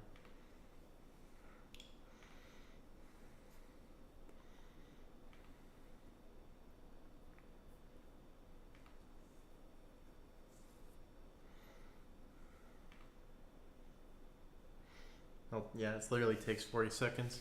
And then we'll have something to do for a little bit. Which brightness level is it right now? No, it's the keyboard. We were at minimum. This is about 50%, and this is max. It's not going to come across in video very well, though, so I've been trying to keep it low just so that the screen's not glaring.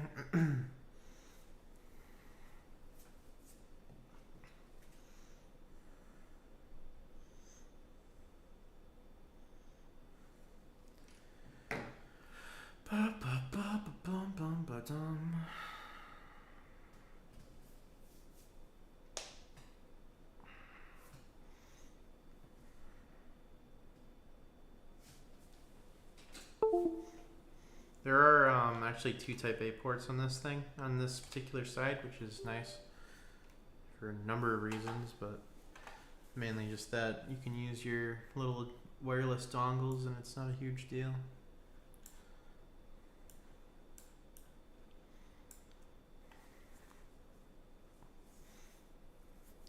What about the trackpad? Trackpad's very good. Nice glass surface. It's not like incredibly smooth to the point where it's like slippery, but it's nice and smooth glass with like a little matte finish on it. There's no texture to it or anything if you're thinking that there might be.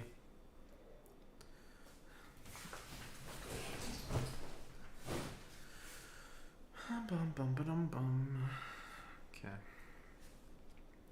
I also need to get Afterburner.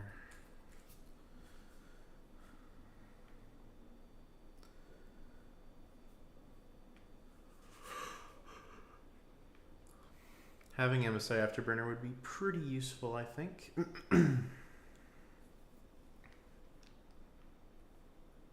Just so that we can see the temperatures and everything as we're playing, but might as well get it running.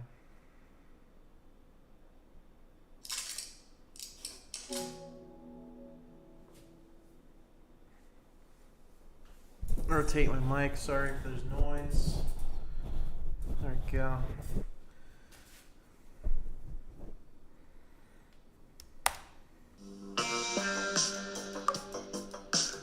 That's pretty loud.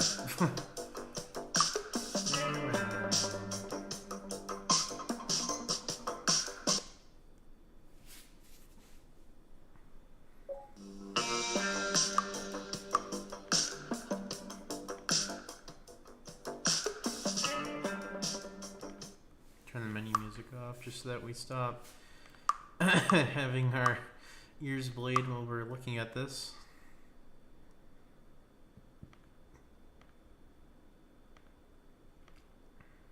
There, okay. Okay.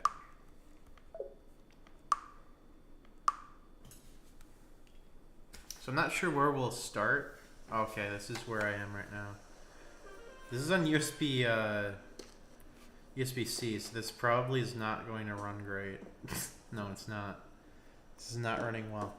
But that's because we're on USB-C power, I imagine. This game is very CPU heavy too, so it's not going to be too fond of that. What is happening right now? I'm going to need to make this, oh great. Main menu. We're going to make this borderless window. Why is the resolution fixed at that? That doesn't make any sense. Something's not right here. We're having some issue. We're gonna kill the game. I think it's not... I think our Optimus mode is like wrong or something.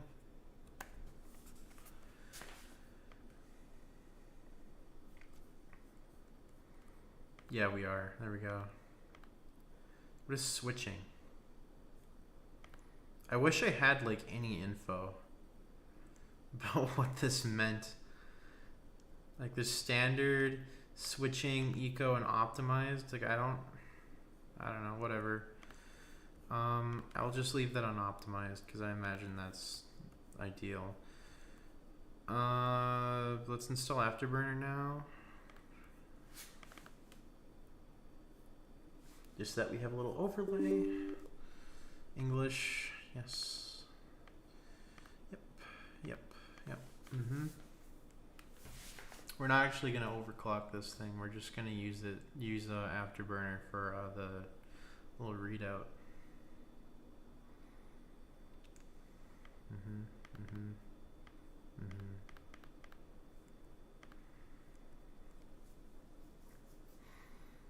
Screen response is very excellent, very good.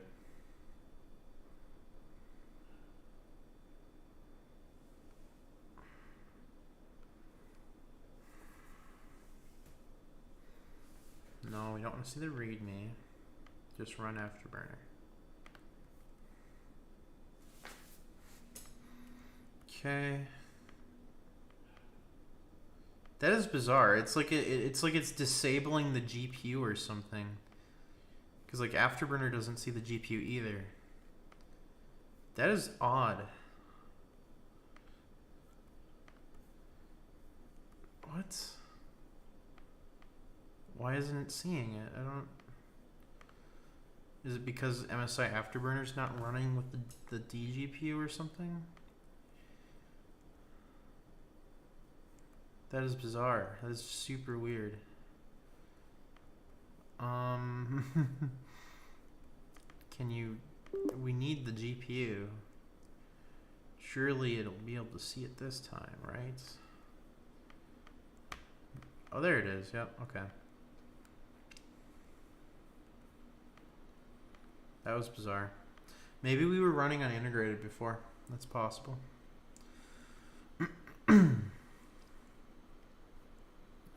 What GPU are we?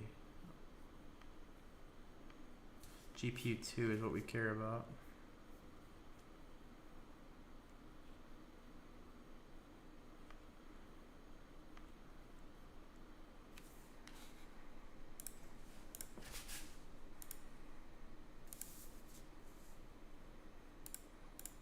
Wow, this thing is struggling right now.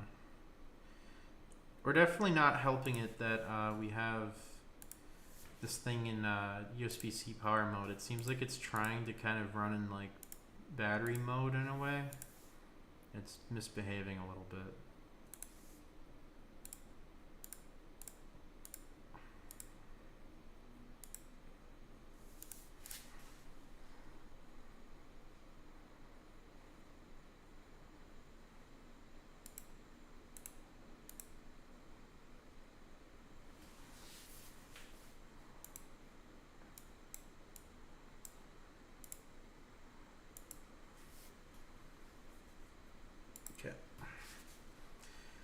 So we have this now, and we can, oh, GTA is trying to download, start teardown. Oh, Steam's not set up to allow downloads while we're, everything's kind of freaking out right now. There we go. Come on, Cyberpunk. I think we're in borderless now, and it's not messed up. Yep, it's behaving now. Okay, let's try campaign again. Still USB-C power, by the way. This is better. Yeah, this is much better. It's not great still. We're still only like 30 FPS. Oh, there you go. 40, 50. GPU is running at 95 watts, actually. Ah. But CPU might be limited. We're getting temperature limited on the GPU right now, I guess.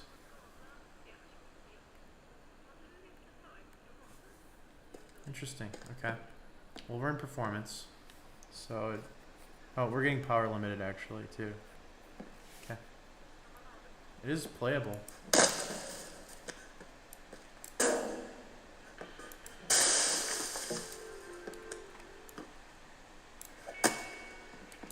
I imagine it could be better if we were using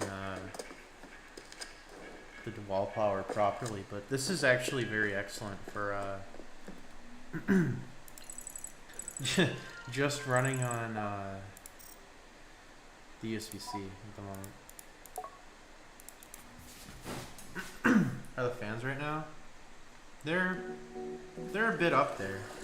Oh, it's cranking up. They're pretty loud right now. I can hear them pretty clearly. I'll turn the game down. You should be able to hear them. They're not bad, but you know, the game and laptop as a whole is like throttling pretty hard. So let me turn depth of field off.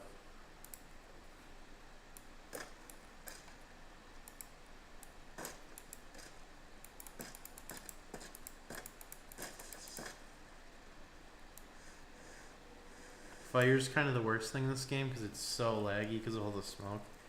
But we're still at like 55. We're still pretty good actually. I wonder, do we have VSync on? I'll turn that off.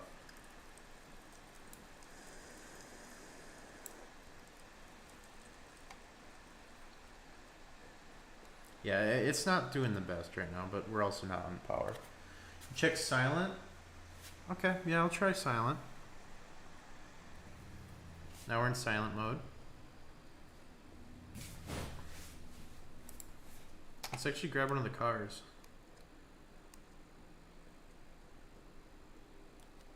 Is that the game? No, so we're getting some sort of coil whine right now.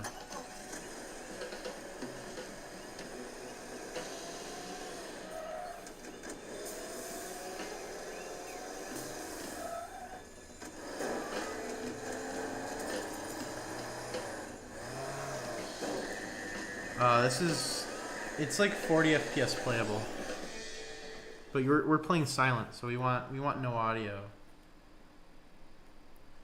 Yeah, there's something is buzzing. I can hear it. I hope it's not a fan. But it does kind of sound vaguely like coil line.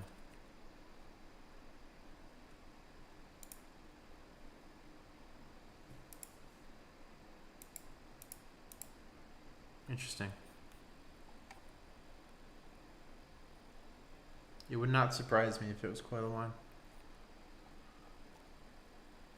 Let's restart. Yeah, I mean, in silent mode, like, it's still playable. Ooh, 20 FPS. Something is throttling hard. 18, 17, 18. This is not good anymore.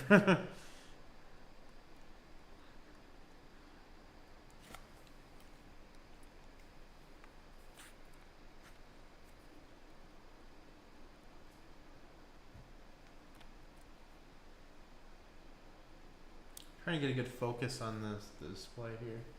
There. Yeah, I think our CPU just choked. This game is very CPU heavy though, so like that's not super surprising to me. That, you know, at like 25 watts, it's not doing the best. Let's see if I change it back to performance, if it'll, yeah, it immediately kick back up. I can still hear that buzzing though.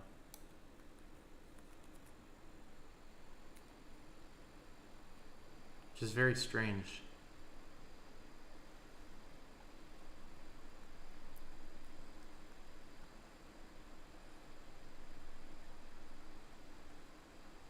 If I have the game audio on, I can't really hear it anymore. Well, I can kind of hear it, it's just not super obvious. It might also be that we're downloading stuff on Steam right now, so like it's doing a lot in the background and making it difficult for the game to get full priority and like silent. Whoops. And this game is particularly intense. Both on the GPU and CPU end, so it looks like GPU is no load right now, so we're mainly CPU limited.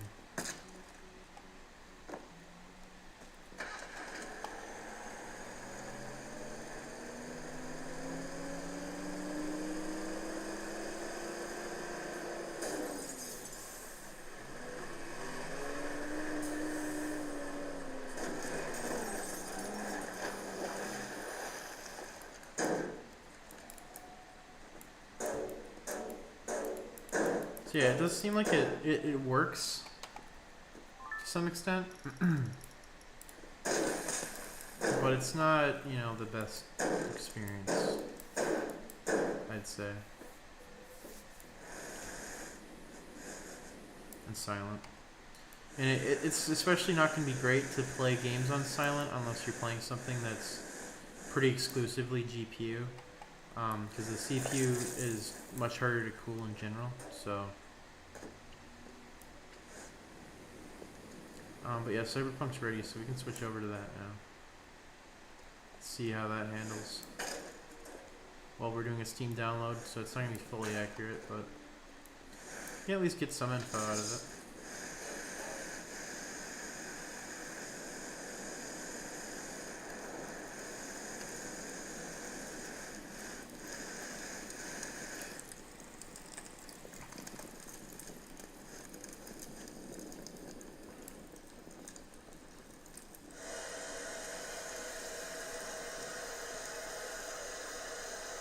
Okay. Exit.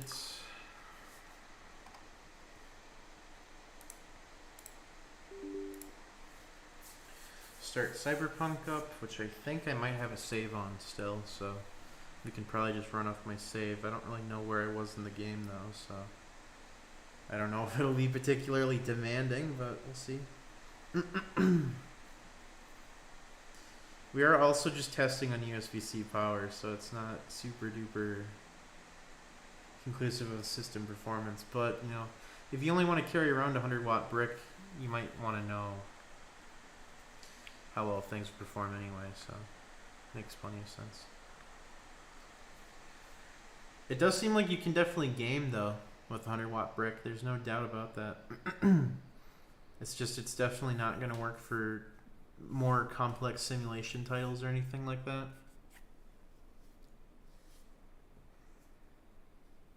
My voice is close to gone.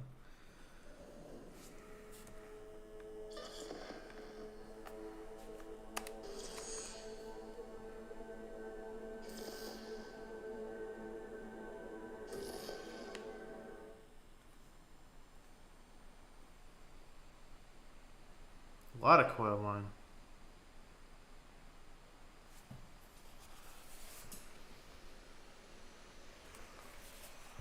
Might also just be the fans, I'm not sure. Yesterday's body count lottery rounded out to a solid and sturdy.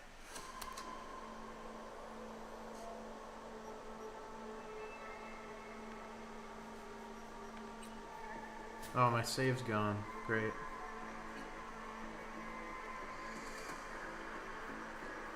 Disable copyrighted.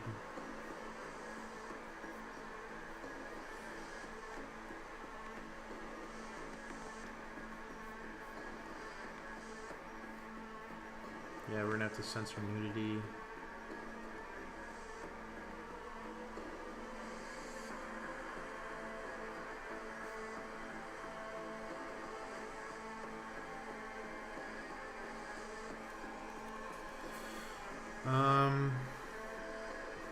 Sure, we'll leave it normal. Wanted to ask, is coil line device specific? Like, could you return your unit and be more lucky? Generally, yeah, you can return and be lucky, but sure, whatever. I don't care. Oh.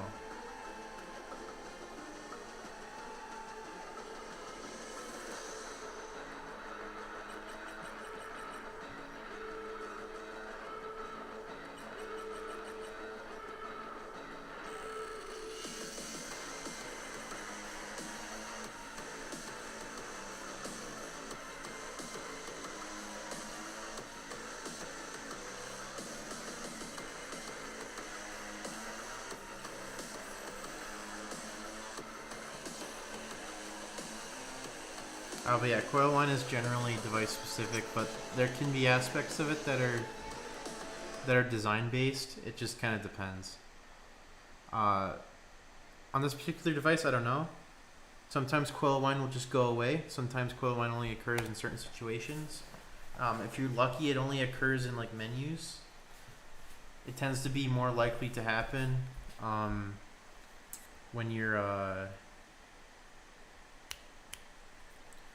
well, it tends to be more likely to happen when you're I'm having so much trouble talking. When you have like high FPS or something.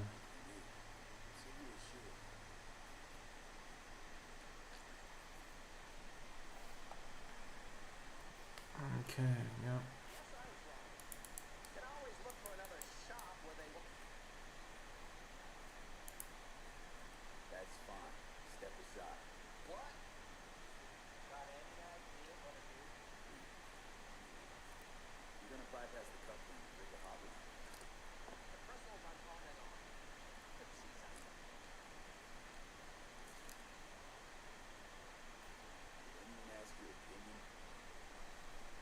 Dude, he's so cool. He's such a cool guy. He's so awesome.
tell him what's brought you here?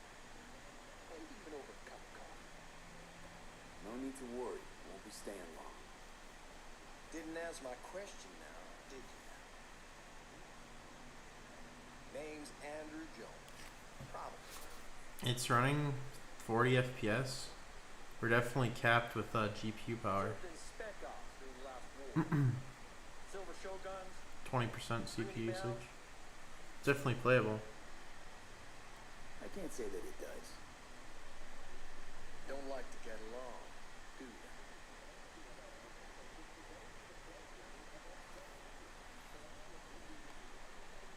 That a nomad vehicle? Might expect that. I'll just fix it and go. I've no reason to linger. Nope, you sure shit don't. Nothing boils my blood fucking straight. Where'd your clan pitch camp? There is no clan. There is no camp. I'm here alone. Ain't buying it. Nomads always stick to their plans. My family's in pieces. That's why I'm headed for Night City. Makes you an outcast among outcasts. Sure as hell hoping to be on your way before long. I sold broadcast and comms tower on my way in. My antenna's down, and I need to radio someone. What you need's to hightail it out of here without another word. Ain't got no mind to see you drifting around these parts. Got it? Come on. I made it clear. I don't want any trouble. Then stop looking for me and hit the road quick.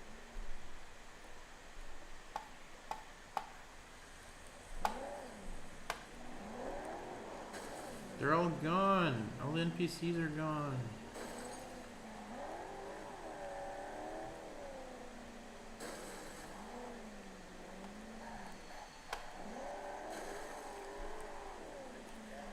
You can't even move this car. Dang.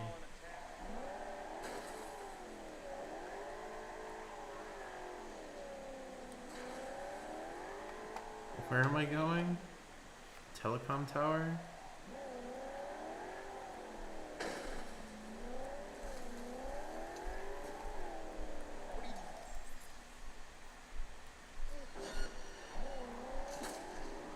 A crime. Y'all need some tough love.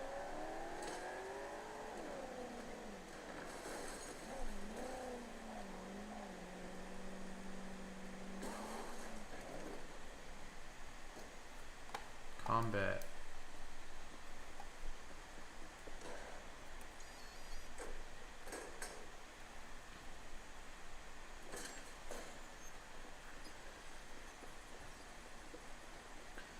Game's pretty playable. You know, it's going to be better on direct power, but, you know, it's running well enough.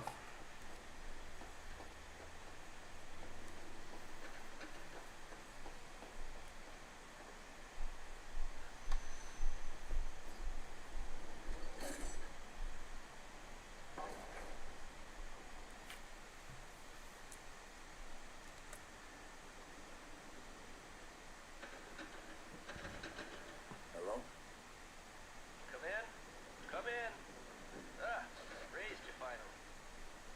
Willie McCoy. It's good to hear your voice. What settings are these? Seems a good experience for USB-C charging, right? Yeah, I'm in performance right now. I need your help. One last time. One last time. Again? I have to find a client with my payload, but I don't know where he is. Right place, right time. You were there? Of course I was. Maybe the client left a message. Could you check for me? Sure. Last time, though. I mean it. Last name? Jackie Wells. Huh. Actually left a message. He's waiting on a farm. Flicking you the geoloc data.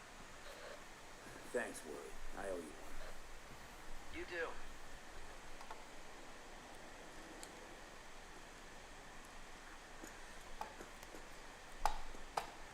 Return to the car.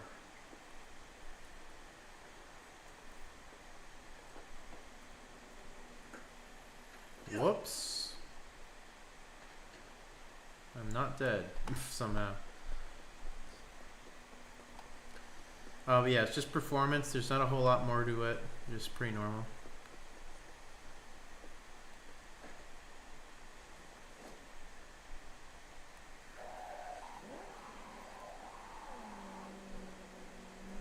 Is this car like broken? I don't know what's happening.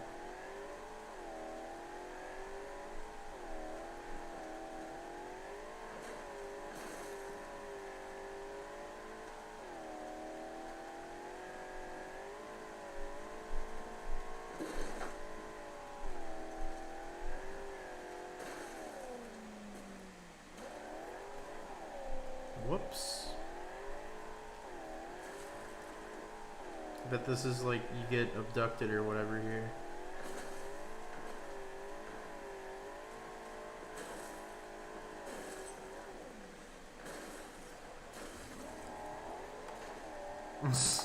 Cars all fucked up.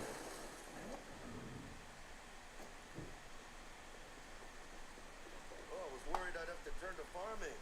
Yeah. Hope you're here for me. I believe I am. And you, Name's Jackie Wells. V. Seems you have cargo that needs to be used. Oh, where I'm from, you share a bit about your soul before you talk biz. Eh? It's kind of like a custom. Or just good manners, you know? Why don't we start with you then? NC native right here. Got Haywood in my blood. Never been to NC. That doesn't mean much to me. So, imagine a place where everyone's like your bro or sis. Or distant cousin at least. I think I understand. You don't have to like each other, but it's family. That's Haywood. That and everyone's back in iron. And you? I guess one could say I'm from my own Haywood. You and me, we're gonna get along fine. Cargo. Let's load it in the car. Oh, wait, well.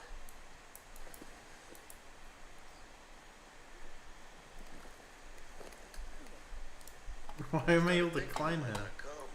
I got held up. And you weren't exactly easy to find. What? Lay low, you know? Cool thing. Sheriff. Like one grouchy motherfucker. Yeah, why am I able to climb him? 40 FPS with the ray tracing on is pretty sweet. DLSS on too.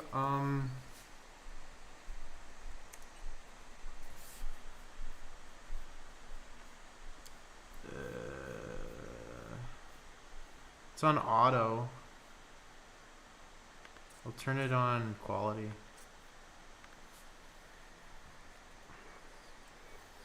There we go.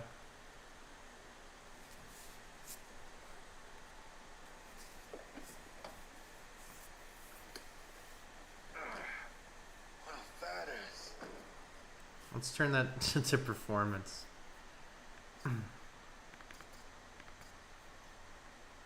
Actually, I think balanced is basically performance. There we go. Yeah, there we go. 40-ish. I'm sure it had DLSS on.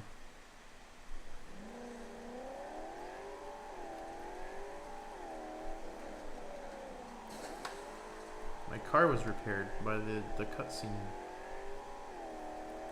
You have the manifest from the transport. Of course I do. But the fixer didn't give you the job deeds. You did. I was just making sure. Listen, friend. We're both professionals, ain't we? Hey, you, sure you've moved contraband before? Why? You nervous? Me? Well, maybe a little. Hey, border crossing up ahead. What now? Nothing. They'll scan us and check our papers. Okay. I'll do the talking. Guys, I bet we're gonna get arrested.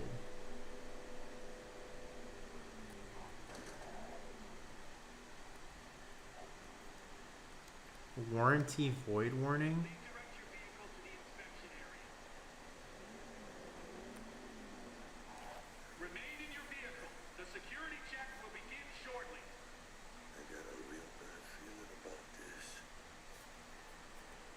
your manifest. I need to see it. Grab these. Let me see. It's marked LOA. Perfect. What's that mean? Lost on arrival. It means the cargo is flagged as to be lost as soon as it crosses the border. Oh, you think that we're smuggling? We're about to find out. The owner of the vehicle in the inspection area will report for further questioning. Chingada madre. What now? Relax. It's all in line with procedures. Is HDR on? No, but it looks fine. Looks good. I don't have it in the right mode. I want the customs officer to turn a blind eye to a devious dock use. We need a sweetener. You have the credit chip with the bribe? Oh, yeah.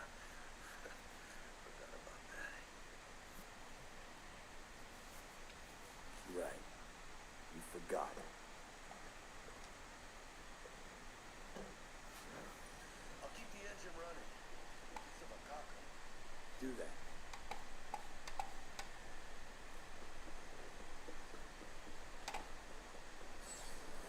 If you're armed, place your weapon here.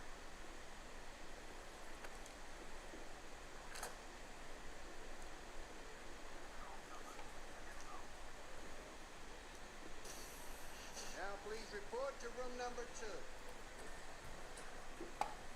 Please sit. Papers. I know the rules. Everything's there. It might be, it might not be. We'll see.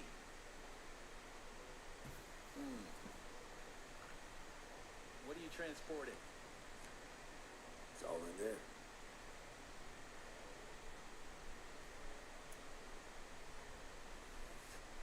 Everything? If anything's wrong, just say so. I'm sure we can figure it out. I haven't said anything yet. The question is, should I expect to find anything out of order? There's one additional enclosure to the manifest.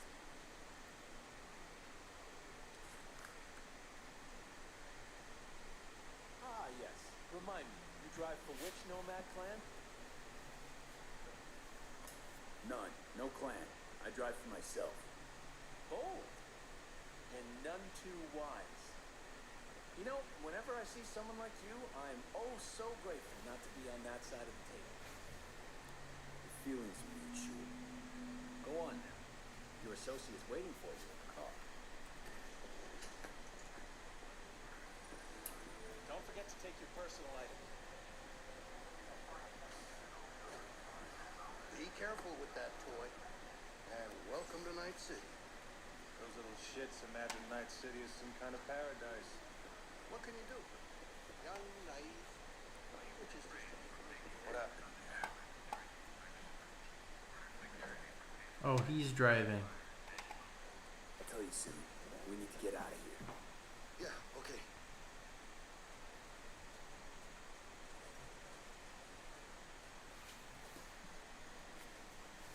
So I bet something's gonna happen. I haven't actually seen this intro.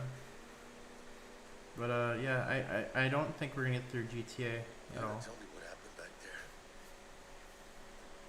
The customs dickhead got nitpicky.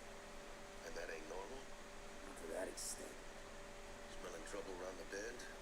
Drive, Jackie. Just drive.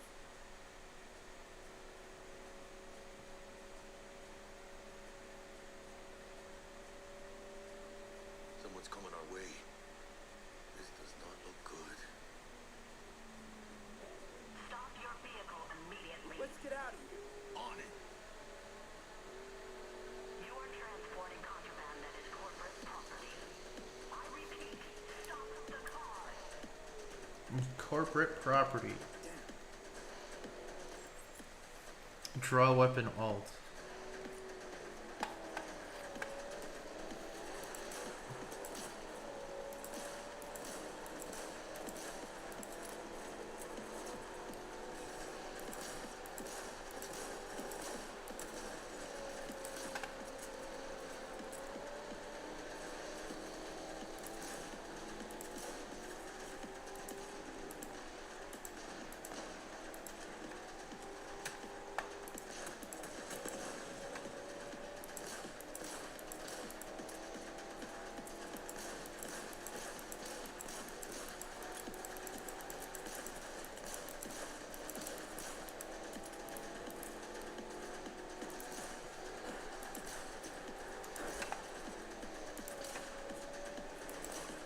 Dude, this is impossible.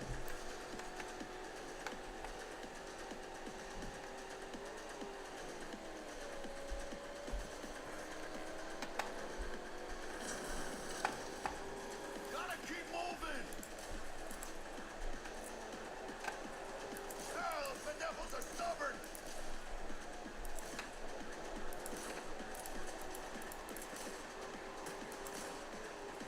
B, watch it!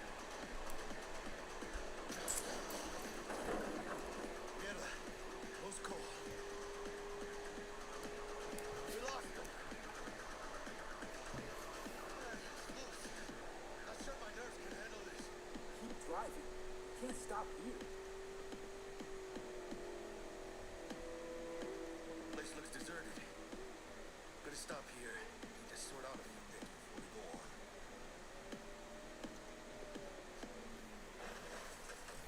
¡Pinche hijo de la chingada madre!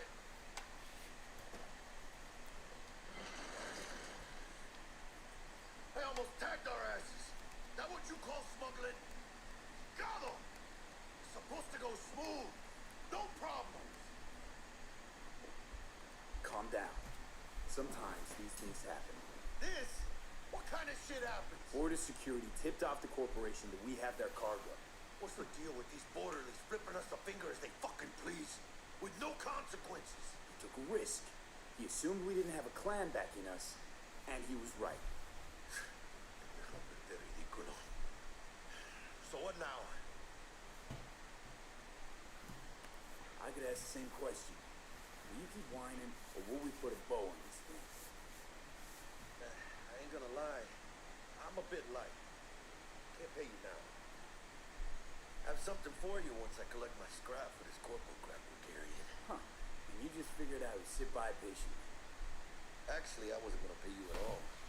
Just gonna bust ass and disappear as soon as you crossed over. But you're all right. I appreciate the honesty. Yeah, thanks. So, what's next? Now we take a peek inside.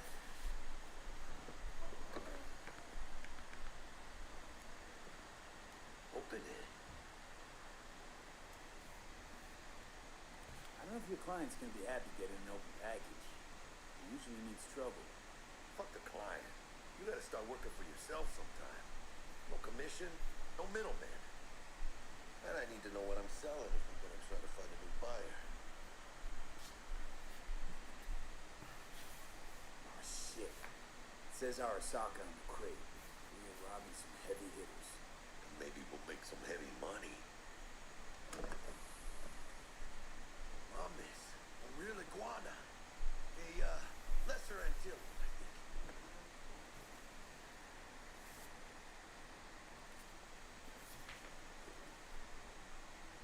Think you can make some money on it? Sure. Think it'll make us happy. Us. Yeah, partner. We'll go half season. Any decent fixer will find a loaded gonk interested in a rare gem like this. It's kind of a shame, though. I always wanted a pet. Got the name Manny all thought out.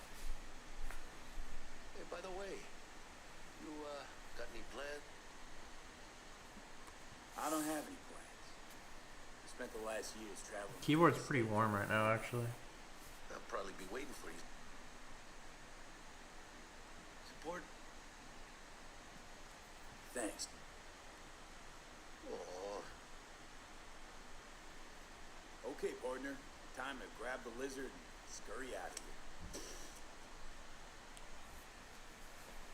Hello there, Night City! Stanley! Okay. Alright, well, I think that's pretty conclusive. I'm going to have to wrap up here. It's 4 hours of streaming, and I think that's far more than I really ought to have done. Hope this was all helpful and everything. If there's any questions left about the device, feel free to leave them in the comments of this, and I'll get to them when I can. But yeah, that'll do it for this.